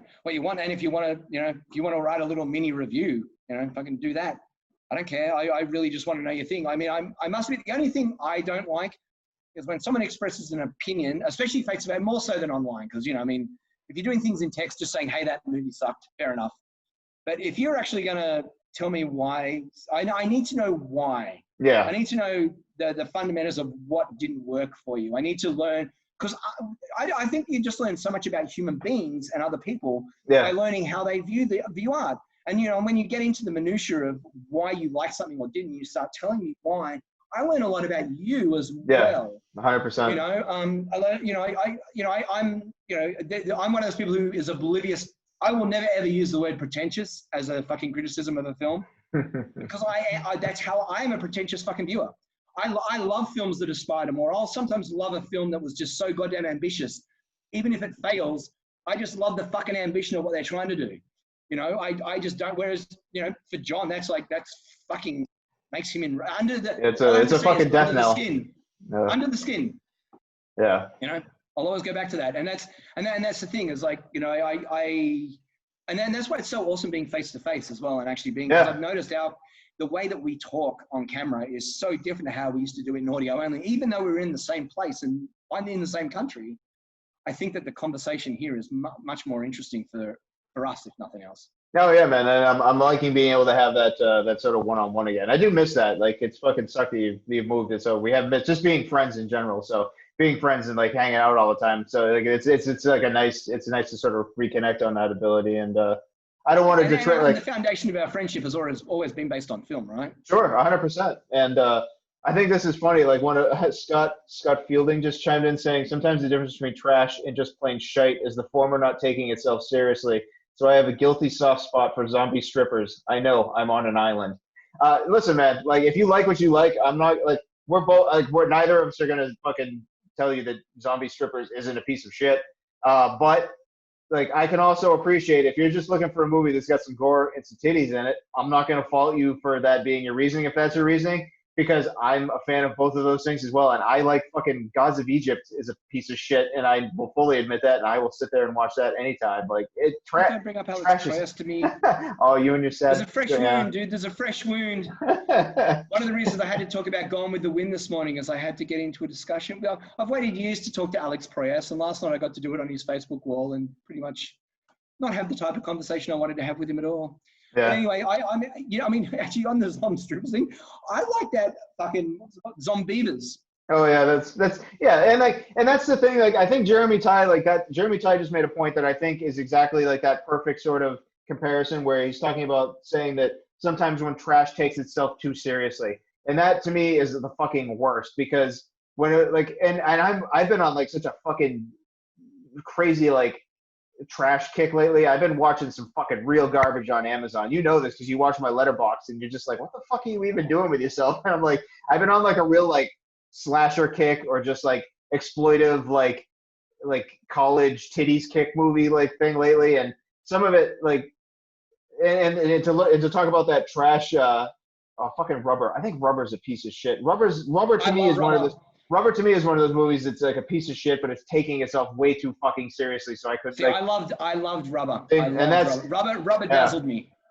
And I think that's, and again, like that, being able to have that conversation and that sort of that gauge that you like look at things through that lens. But then so many people love Rubber. I tried watching that movie fucking twice now, and both times like, what the fuck am I watching? I would have been absolutely dismayed if you liked Rubber. I would have absolutely dismayed. It's such a pretentious fucking trash film. That just Whereas I mean, I should also say I am completely incapable of watching a film ironically. I can't go and watch bad films knowing it's a bad film. I am incapable of doing that. I'm incapable of enjoying a film. If it's a bad film I end up enjoying, I will not be enjoying. I will never watch Sharknado. I can't do it. Yeah. I'm completely incapable of doing that. I am capable of watching something ironically to an extent, but it does have to fall in line with that thing that we're talking about where, and I think this is a good conversation to have really, because trying to talk about that metric of trash that's actually good trash versus trash that's like, is somebody trying too hard to make this something that it isn't? Or is this person really think they have a film on their hands? Or is it just delightfully bad? And like that mystery science theater aspect of things, like, is it bad where like you can enjoy it where people are making fun of it? Or is it a piece of shit, but you're just along for the ride because it does maybe some things that you enjoy? Or is it just a piece of shit, but for some reason people think it's like ironically enjoyable? Like Sharknado. Sharknado is not. I tried to watch Sharknado and I was like, what the fuck? I was like, it's just shit. It's just not good. There's so much better trash than this, so I don't understand why people are flocking to this. So, yeah.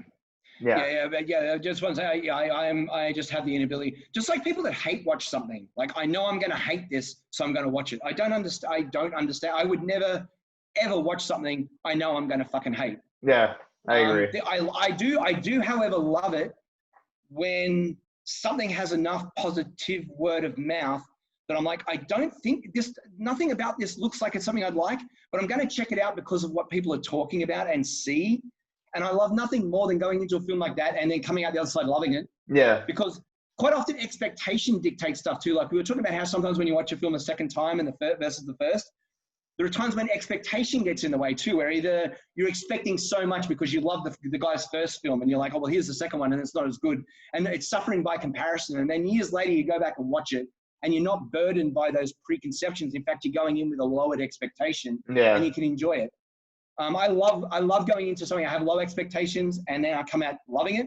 I hate nothing worse than having low expectations and then coming out hating it even more than I thought I would. Yeah, that's always the fucking worst. Like, that when you have no expectations for something and then afterwards you're just like drained because it did less than nothing and you feel like you've wasted your life. That is the worst. One of the things you and I are consistent on is there's nothing worse than a film that's mediocre, right?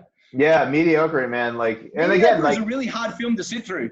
And again, that's why really bad. The fuel of anger will make it so you keep watching, or if you're loving it, obviously you're loving it. But something where you walk away and just go, it was like 2.5-star films. There's nothing less than a 2.5 star. And again, that's why it's to cite fucking like I was talking about with Bloodshot. Like, I hate the fact that I can't just be like, yeah, Bloodshot's a piece of shit. I can't even say that because it's not. But it's also not even fucking remotely good. It just fucking wasted my time. Like, I am no better or worse for having watched it. It did nothing. Like, it's just a waste. That's the other thing that I'll say that you and I, at least I know I try to, is that we live in a world now where everything's black and white, where I loved it, I hated it.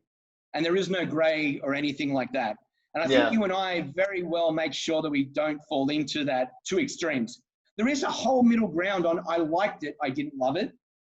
I liked it, but it could have been better. You know, yeah. I didn't hate it, but I'm not going to recommend it. You know, these sort of more nuanced views, whereas it just seems we live in a world of there's only these two extremes. And I like to think at least that you and I do a job of trying to find the nuance of an opinion rather than trying to just go to the easy extreme. Yeah.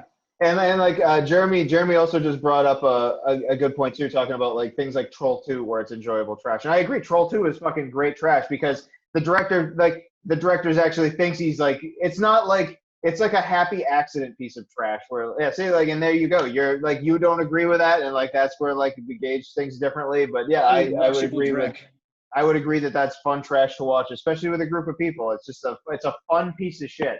And sometimes that experience, especially when you're watching it with a few friends, having a few beers, like that'll make it even better. Like it's just like you just enjoy this piece of garbage together, and that's also a wonderful feeling. So, but like we need to do a full episode on this. I really think we need to have an episode where we have got so off. Yeah, take some of our favorite pieces of trash and then just talk about them. I would love nothing more than that. But we need to move on, and we need to get to our next feature film, which is what's the next feature? The next one is one I didn't see that I wanted to see, which is the horses. Oh yeah. Horses. Yeah, I didn't see this because this doesn't exist here in the U.S. yet. So take it away, sir. Oh really? It doesn't exist in the U.S. Does not. Oh. Yeah, Calm with Horses. It's called Calm with Horses. It's a film that I stumbled onto because of Barry Keogh, the star of the film. Barry Keogh is the dude who was in American Animals and Killing of a Sacred Deer. He's the man who eats spaghetti great. With more fucking that scene of him eating spaghetti in The Killing of a Sacred Deer is like should have won an Oscar just for that fucking moment of the way he eats spaghetti. That kid is great. That kid is I'm really looking forward to everything that kid does, which is why I tried to find this before the show to watch it and I couldn't. I was really bummed out. So. Well, he does that thing that's so fucking tough. He's got one of the most punchable faces in the world. Yeah. And he plays the most fucking. You'd never want to even come near those people in real life because they're just so like, ugh, they're every worst character trait you could have. And yet he somehow makes it compelling. It's like it's almost frustrating how compelling he is as an actor. When at the same time you're like, so like Shia LaBeouf does it sometimes too so well. Like there's just certain characters that can play these, and I won't say despicable in this over the top despicable way either. It's just there's just something about his fucking face. It's just, and then damn him, he's such a good actor. And I'm like, I can't look away. That's how good a fucking actor you are. Yeah. And that's where he's got this little niche that so few actors can ever fill. Yeah, so it was Barry Keogh, obviously, that got me into the film. It's a first-time director again, a guy called Nick Rowland. He did a film called Group B, which is it's a short film about a rally driver that runs for 25 minutes that I checked out just before the show, and I fucking loved it. But that was his short film. This is his first feature film. So, and I'm going to keep an eye on Nick Rowland. The writer was Joseph Murtaugh, who wrote American Animals, that one that you and I both fucking loved. American Animals is fucking amazing. Just to point out real quick. Absolutely amazing. If you haven't seen American Animals, go and see it now because... Yeah, American Animals is fucking tremendous. Apparently this film in the U.S., Desiree just pointed out that apparently in this film, it's in the U.S., it's called Shadows of Violence. So, Shadow of Violence. So this film has a different title in the U.S., so... I might have to try to look that up now after this. Des, you're a fucking gift from God. I know you're doing all the fucking legwork for us and all the research. Thank you. Thanks for doing all of our work for us. Jeremy was the gift last week. You were the gift MVP this fucking show, man. That's great. yeah. Keogh was also in Dunkirk in '71. Remember '71, that great Jake O'Connell IRA film. Yeah. And he's going to be the star of Y: The Last Man. I just wanted to get that in. Really? The Y: The Last Man adaptation. Barry Keogh is actually. Fucking why? Fucking anime, live action anime. Yeah. Well, no. Why the Last Man was just a graphic novel, and now it's going to be a TV series. It wasn't anime. Was it not? I thought it was. No. And the regular David Wilmot, who's a guy in all the John Michael McDonough films like The Guard and Calvary. He's actually the father. He's actually the father from The Confessional at the start of Calvary. We have to be places in this. We have to be about due for a new McDonough, yeah? Sorry? We have to be about due for a new McDonough, don't you think? Well, at least one or the other. Like either McDonough will do at this point. I love the fact that in Bruce set the bar so fucking high for one McDonough boy, and then the other one came out and just nailed it as well. And the fact that they don't make the same sorts of films at all, they're both just magnificent. They're like, if they ever Coen Brothers it and fucking come together to make a film together, I think I would love to see that. Oh, yeah. Yeah. Like, you want to talk about expectations. How the fuck would we keep our expectations in check if those two lads got together to make a film? It would be impossible, but it would also be impossible that they make a shitty film together. If you guys don't know who we're talking about the McDonough brothers who are arguably two of our favorite filmmakers making movies today. Fucking Seven Psychopaths, fucking Three Billboards, in Bruges, in that's one Bruges, brother, War on Everyone, fucking the Guard, and Calvary. That's yeah, the Cavalry. other brother. The fucking two of our fucking favorite filmmakers. But we're getting so off track. Yeah, they're just incredible. Anyway, I should probably talk about Calm with This Horses. film, yes. So Calm with Horses is a very low-key, understated Irish gangster drama about working class fucking gangsters with absolutely no glamour, no romanticism to the life. Everyone's a piece of shit. You've got one guy who's basically the strong man, the tough arm. His nickname is actually Arm, if I recall. Nice. And he's looking for the redemption. He's looking to try and not be that guy. But in a small town in fucking Ireland with his whole family fucking being in that business, like, the family business element of it, it's just, him breaking that mold is, tough. He's trying to form a relationship with his kid, but he makes poor choices. I won't say he's sympathetic, but you understand why he's doing what he does, which to me is the best sort of character. Yeah, those are the best characters. I love nothing more than a character who you should. I love a character who's like a piece of shit, but you're forced to have an understanding. I love that. I love that sort of film. Yeah, it's one of those things where it's the situation and the psychology of him that you understand. And you just understand the idea of being in the small town in fucking Ireland, like what else are you going to do and all of that sort of thing. And I say, I can't emphasize how much it's just a low-key drama. It's quiet. It doesn't have these big flashy things. It's just a really human story about, and even as gangsters, like, it's not like all of them are completely fucking, again, there's so much nuance. Like, some of them are scumbags, but some of them are just dickheads. There's a variation, like you and I are a pair of assholes. Some of them are just assholes. It's like, there's all sorts of different layers to what kind of gangster they are and everything like that. It's just the one thing that's clear is, they're all desperate. They all need money and they're, and I don't even want to ruin the arc of the film or anything. I just want to say that if what I'm saying, a film that I can understand people watching and going, nothing happened. I kind of just got so into the characters of it and everything. I gave it 3 stars instead of 3.5. But it was like a strong 3. Like, it could have as easily been a 3.5. I'm just afraid that by giving it a 3.5, I'd raise people's expectations too high. It sounds like to me when you want to get involved in a really human story, it's kind of like a Ken Loach film in a way, like this, kitchen sink drama. Like, it's just, the performances are also real. You forget you're watching actors.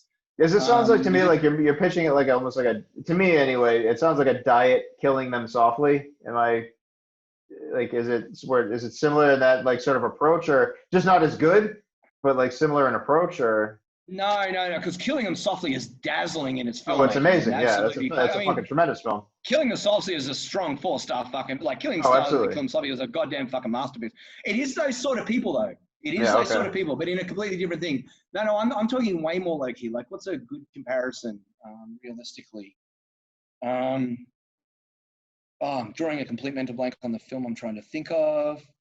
It might come to me before the end of the show, but yeah, it's just a really, it's just okay, matter of fact, down to earth film that is, you just slowly, languidly moving through life with this character, and bad choices, good choices that could have been made, what could have been, what wasn't, all those kind of things you've seen a million times, but the way it's done is so personal. I guess that's probably the word. It's personal and intimate. And so you can't, there was times when things happened in the film where I was like, oh shit, they just did that. But I didn't even pick up you're kind of doing that trope because you didn't draw attention to it at all. It's like, all right, you just did it in a more real way kind of thing. Actually, you know what it was like? Remember that great fucking boxing film we watched where it was just the dude who was like shitty alcoholic and so was that Hands of Stone? No, that was terrible. Well, that was good. No, it was a low-key. I know which one you're talking about, the British one. Yeah, the one where he was like a junkie or a drunk. I'm so disappointed it's not remembering because I really liked that fucking film. Like, yeah, me too. It was one of the best boxing films ever fucking. It really is. Yeah. Like seriously. Yeah. God damn it. I'll check into that. You keep talking. I haven't seen this, so you keep talking about it. Yeah. Please find what that film was called. But that's the film I'm going to draw it to. In the same way that was a boxing film, but it was a working class boxing film. This film does as an Irish gangster film. It's just really fucking. Oh, hey, Ginger, g'day. It's just really low key fucking thing. I can't emphasize how much it's just understated. And again, like the camera work is like just quiet. It's quietly shot. It's quietly fucking filmed. It's just a really quiet film. It's a peaceful film in an unpeaceful world. There's just interesting juxtapositions, and it has just great shots of the countryside and the vastness, and it really puts you in the location and in that world and in that reality without you're living life with these people. It's really that simple. Is the way that I would describe it. Jawbone. Damn right. Jawbone is the boxing film we're talking about. And if you haven't seen Jawbone, that one amazing. Comes really highly recommended. 2017, I think it was 2017 or 2016. 2017, yeah. Sounds about right.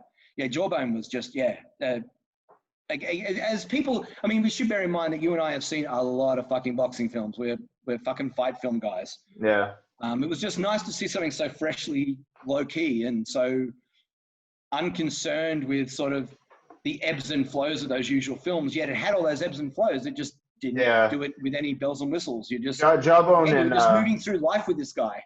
Jawbone and A Prayer Before Dawn. Those are probably a couple of the best like modern fight films that have been made. Yeah. Just they're some of the best fight films period. But Prayer Before Dawn's fucking awesome. And I know I'm not in the majority of this one, but I really liked just as far as like even just I think it was sort of like we were talking about last episode where you take like the best version of a film genre that already exists, like you know what I mean, you sort of take like a movie that's kind of generic but like it's sort of like the best version, like Underwater being like a really sort of good, like that sort of making something generic, not reinventing the wheel, just doing it fucking well. I really like that Jake Gyllenhaal one in regards to that. That movie was so fucking well made. Really? Yeah, the fights in that movie were some of the best filmed fight scenes I've ever seen, and it's overall a really well made film. I think but it's generic as shit. I struggled to get through it. It was just so fucking pedestrian and uninspired, and didn't seem to be even trying to do anything but it was a 2.5 for me. Was it really? No shit. The only thing, I mean, and I'm the world's biggest Jake Gyllenhaal fan. His performance was great as it always is, but even that you can sort of take for granted. And I do agree, when they were in the ring, there was some interesting stuff, but it had come right after Creed, and that fucking, as much as you and I aren't geek boys on Creed as a film, you and I are both fucking geek boys on how Creed is the best really made Rocky film. And that fucking unbroken fucking fight, kind of just set the bar so goddamn high. Yeah, that's true. I watched it I think a week after that. So again, I mean, maybe it suffered by comparison, like what we were talking about too. That maybe if I watched it a second time, but it just was so pedestrian. Like, I was literally mouthing the script before the words were even coming out. Oh yeah, and I'm not defending it as like a great film at all. It's like I said, it's a completely generic film, but it's exceptionally well made. It's exceptionally well made and acted. So it does have that element of it. So see, whereas I'm like my favorite boxing film of all time is Fat City, the John Huston one with Jeff Bridges and Stacey Keach. Fat City is just the fucking shit. Ginger here just brought up $1 Million Baby. I still haven't seen $1 Million Baby because to me it looked like a piece of shit. I didn't want to watch it. And it's Clint Eastwood, so I'm sure it's well made, but I didn't. Yeah, I mean, for me too, it was well made, it was well acted, but meh. Yeah. It kind of, there was a B story that was much more interesting than the A story.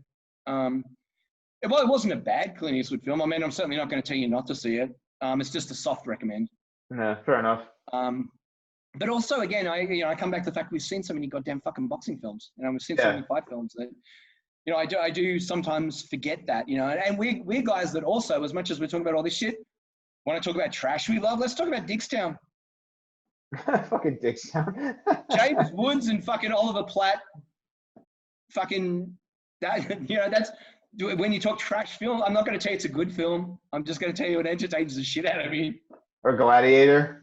Fucking with top part of the body. Brian fucking Dennehy, people. Yeah, Rest no, in I mean, peace, baby. you know, I mean, I always like a boxing film that mixes with street fighting films, and that was a good one for that.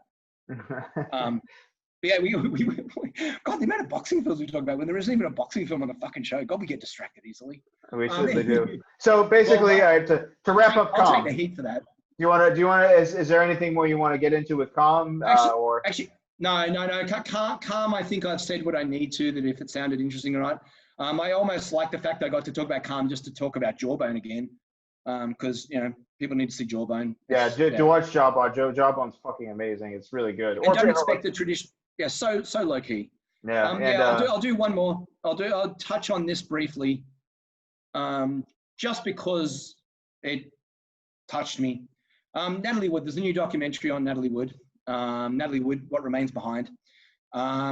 It's produced by her existing family, and it's all about her daughter that was 6 years old when she died, trying to find out who her mother really was. So the film doesn't steer completely clear of like the film career and the stuff that you want to hear about, and you know, on set with Elia Kazan and all the good stuff like that. It does have that in it, but it's all done through the lens of trying to find out who the human being was. And so it's interviewing friends of the family, and most importantly, it's interviewing the people that grew up with her. It's interviewing. Can I ask you an important question? Who the fuck is Natalie Wood? Like, I don't even know who that is. So. Okay, there's a little film called Rebel Without a Cause that would probably be my starting point. Okay. She's a star of Rebel Without a Cause with James Dean. Is probably the big one. I mean, Gypsy. Oh God, where do I don't know, Splendor in the Grass. The great Warren Beatty one. She was a child actress. Like she's in the original Miracle on 34th Street when she was a kid. Like she's a child actress. She's kind of like, when I was a kid, I got her mixed up with Judy Garland a lot. Although they're totally different, because this is no dig against Judy Garland, because she was great at what she did too. But Natalie Wood was really an actor exploring her range and what she could do. And she was just really natural and charismatic on screen and effortless and really brave and daring. Some of the choices she made, like, you know, there was times where she was her own worst enemy with the choices she'd make. And, you know, but yeah, a lifetime actress and someone who, you know, went through phases where, the Great Race, Karen Vanderbilt just tied, oh, hey, Karen, just timed in with the Great Race, which actually Fiona and I just watched the Great Race the other week, because Fiona loves It's a Mad, Mad, Mad World so much. So we watched the Great Race, which was fucking fantastic. West Side Story, of course. She won the Oscar for West Side Story. I'm loving this. Oh, people. Yeah. Hard Times, baby. Yep. Hard Times from Chad for boxing films. Yep. James Coburn and fucking Charlie Bronson.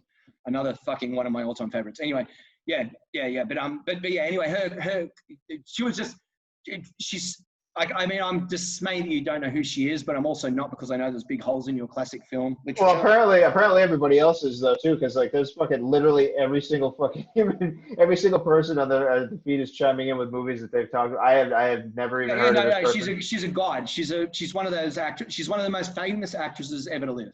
But as you like you did point out though, I do have a large discrepancy in my classic films. When I tell you this part, and I've deliberately delayed telling you this part, you're going to know who it is. She is the one that went on a boat with her husband, Robert Wagner, and Christopher Walken. Oh, yeah. After making Brainstorm, and she died. Oh, no shit. And to this day, how she died and if she was murdered is the main thing that everyone talks about with her. That's what I know now. All right. Yep. There it is. Yep. And the reason I didn't lead with that, though, is because this film very deliberately doesn't lead with that either. Now, one of the things that's amazing about this documentary is that this has been a mystery for everyone all their life. Everyone is fascinated with it. It is an intriguing story. And there's so much back and forth. And the fact that it's still became an active fucking crime case again, like a year or two ago, with Robert Wagner as the prime suspect, is, you know, and it is. It's one of those things that it's an urban legend almost, where the truth begins and ends and where the fantasy is. There's so much tied up. And as I said, that's how you know her. Yeah. This film tackles everything else first. It does acknowledge it up front, but it tackles everything else first in a really great way. And you learn about the times when she stepped away from acting and was with her family. It just really humanizes her in a wonderful, beautiful way. It's an HBO documentary, and it's so fucking well done. But the thing that's astonishing is there is the scene where finally the daughter and Robert Wagner sit down in a room together and they talk about it.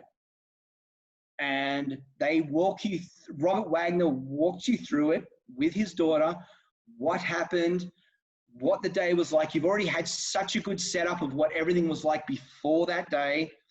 And then you actually get the conversation. And to say it was ripping my fucking heart out, like I was cooking dinner and I had to stop cooking dinner and go and sit on the couch and just weep. I was just bawling. Because they've set up this they don't shy away from her being flawed either. That's what's really great, even though it's the daughter and the family doing it. They don't shy away from the flaws. But yeah, once you get to this point in it, where you're actually hearing the part where, as both of them say, like, this is all anyone cares about when it comes to Natalie Wood anymore. They don't care about all the stuff we've just talked about. This is what they care about. And you have Robert Wagner telling the story. Now, I'll tell you, Robert Wagner isn't a good enough fucking actor, even if he practiced for the last 30 years, to pull off bullshitting this story. And there is something so genuine that for the first time in my life anyway, I feel like I know that it wasn't fucking Robert Wagner. And I'm one of those people, I read like 5, 6 fucking books. I was obsessed, especially as a kid, because it happened when I was growing up. It happened when I was in high school, and I was like, Rebel Without a Cause was one of the first classic movies I loved. Like, I got to see it on the big screen when I was 6 years old with my dad. And, James Dean was a massive part of my childhood. And, and so when she died, it fucking really hurt. And Brainstorm was a great fucking film. I saw it in cinemas like twice. And yeah, and so, as someone who's really looked into it, never made a decision on it, seeing the actual people involved fucking tell the story, and actually also having the context of the documentary, the way it does it. And it's not set up so that it's a defense of the thing. Like, it's not set up and structured in a way where it's obviously leading to, now that we've told you all this, you're going to get this. It's just, that's the way that it organically has to flow, because obviously it's about Natalie Wood. So no matter what is being spoken, everyone will be thinking, I wonder if they're going to really talk about that. And yeah, and the way it's done is just really, really well done. If you're even, I'd say that, quite frankly, as someone who doesn't know anything about Natalie Wood, it's the fucking best primer. It's a really good primer for not only finding out who she was and why she's so important in cinema history, who she was as a person, but also just getting a first-hand take on a story that's been told in the 5th and 6th and 7th and 8th hand so many fucking times, and has been like a fucking, a friggin', I don't even know if there's a new word for it. I won't even use the term. But anyway, that thing where you whisper to other people and it changes as you go along. Speaking of that, in regards to that, like, your Ginger here wants to know what your theory on what happened was, or does the movie itself actually tell you? The movie itself tells you that it's exactly what the official story has always been. That, that Robert Wagner and Christopher Walken had a fight because Christopher Walken was saying, hey, she's been good, because Christopher Walken was saying, basically, Natalie Wood is a fucking talented actress and you need to encourage her to work more. And this was at a time where she'd been staying home, was very much family, and she really wasn't making as many films. And he was like, you're kind of stifling her gift. And Robert Wagner was like, fuck you, I'm married to her. I've been married. This is the 2nd time I'm married to her. I know this person. Don't you dare tell me how to fucking, what I should do with my wife. Like, who are you, an actor who just fucking worked with my wife? Big fucking deal, fuck you. And he's very clear about all that. And they had a fight. And there'd been a lot of drinking going on. And everyone was fucking hammered. And the situation got to the point where Natalie got in a rowboat to get away from the fight. She couldn't swim. And supposedly what happened was that she drifted in the rowboat, and then what actually happened, and this is the part that would be me speculating, I'm not going to bother, is the rowboat tipped over, something happened, she felt, who knows? Who knows? I'm not going to be the guy that goes on record as saying I know what happened at all. Yeah. I'm just going to say that the official story is all we know, and I believe the official story, of which is all that they know. And it's a heartbreaking, tragic story, especially when you're seeing it told through the eyes of a daughter who lost her mother at 6 years old and never got to know her. Yeah. So that's, yeah. Good question, Ginger. I'm sorry I can't be more. Yeah, she did have a deep fear of water because her mother was kind of psycho and instilled that in her, but nowhere near like what the urban legend builds up as well, which is something that this documentary clarifies. She had a fear of dark water. I'm somebody who's raised on the beach and swims and surfs and everything. I do not swim at fucking night myself. you know. So I understand if you're a dark water, like it's just The ocean can straight fuck itself. The ocean can fuck yeah, right yeah, off. exactly. It's a terrifying fucking place. So yeah, I will. yeah. You The will. You will documentary not does get go me in the into that. ocean. Yeah, yeah, yeah. Yeah, and she did have a fear of drowning, but it wasn't, again, like the documentary goes into a lot of these things. Again, you know, I mean, the main thing is you got to remember she was going on this boat from the 50s. So she was going on this boat for 30 years and loved going on the boat. The boat was one of her favorite fucking things. The one thing that's universally agreed on is everyone in the family, because there are other sisters and stuff that go, like, she loved going on the boat. She loved fucking living on the water. She loved fucking all of that. You know, she wasn't that afraid of it that, oh my God, she's dragged on the boat and reluctantly goes. No, she was one of the, and they've got the footage and the shit, you know, her just loving going on the boat, loving swimming, you know. It's just that she doesn't swim, you know, and yeah, the mother was a fortune teller and said that yeah, that's exactly right. You know, yeah, the documentary, I'm not going to go into any more of it to ruin any more of it either. Just, if you even are remotely interested in Natalie Wood, or if you now have any sort of intellectual curiosity on who she is, this is the best place to start. And then watch Splendor in the Grass, or any number of other. Splendor in the Grass, I just love, that's all. Because it was the role that, because she was a child actress, she had to go through the same thing so many, especially women, have to go through, where she had to define herself as a woman, not a child anymore. And Splendor in the Grass is that beautiful transitional film, along with Rebel Without a Cause, where she broke out of being a child without playing an overtly sexual creature, which is what so many young actresses have to do then and still now, to not be seen as a child anymore. She did it with these two really meaty roles. Both of them are very interesting roles. And both of them, as you find out in the documentary, and that I also knew anyway, though, that those roles very much were meshing with where she was in her own transition in life. And Rebel Without a Cause in particular was a film that she took because until then, her mother and her family and everyone had very much dictated what she did. And this was the first time she read a script. And her mother said, don't do it, you can't do this. And she went, fuck you, I'm doing this. And this was when she finally got her own agency a little bit. And yeah, there's a lot to it. Anyway, I won't rave about it too much because I think people know who Natalie Wood is. If this sounds like something to do, just know it's a good Natalie Wood documentary. That's the bottom line. And it made me cry. But I've also found, I think, that most documentaries about people that I love or that I've experienced on screen, that then I find out about the humans, tend to touch me. And also there's something which I've done a little research on, because I was wondering, like when you're there's something to be done when you're at 20,000 feet altitude in an airplane. Supposedly you're more emotional and susceptible to emotion, and so you'll find yourself crying at things you won't. The same, being in isolation for very long periods of time, supposedly that happens too, where you're far more empathetic and sensitive to things, and so maybe there's a mesh of that happening. I don't know, but I am finding I'm crying a lot more in movies. You know what makes me cry? The fact that we're running out of show and we got to wrap up. Oh, I know. I think that's a good segue. Brilliant. We always have a hard time ending. We're not good at clinching the stick in the landing. So all I'll say is the YouTube channel, please, Film Frak.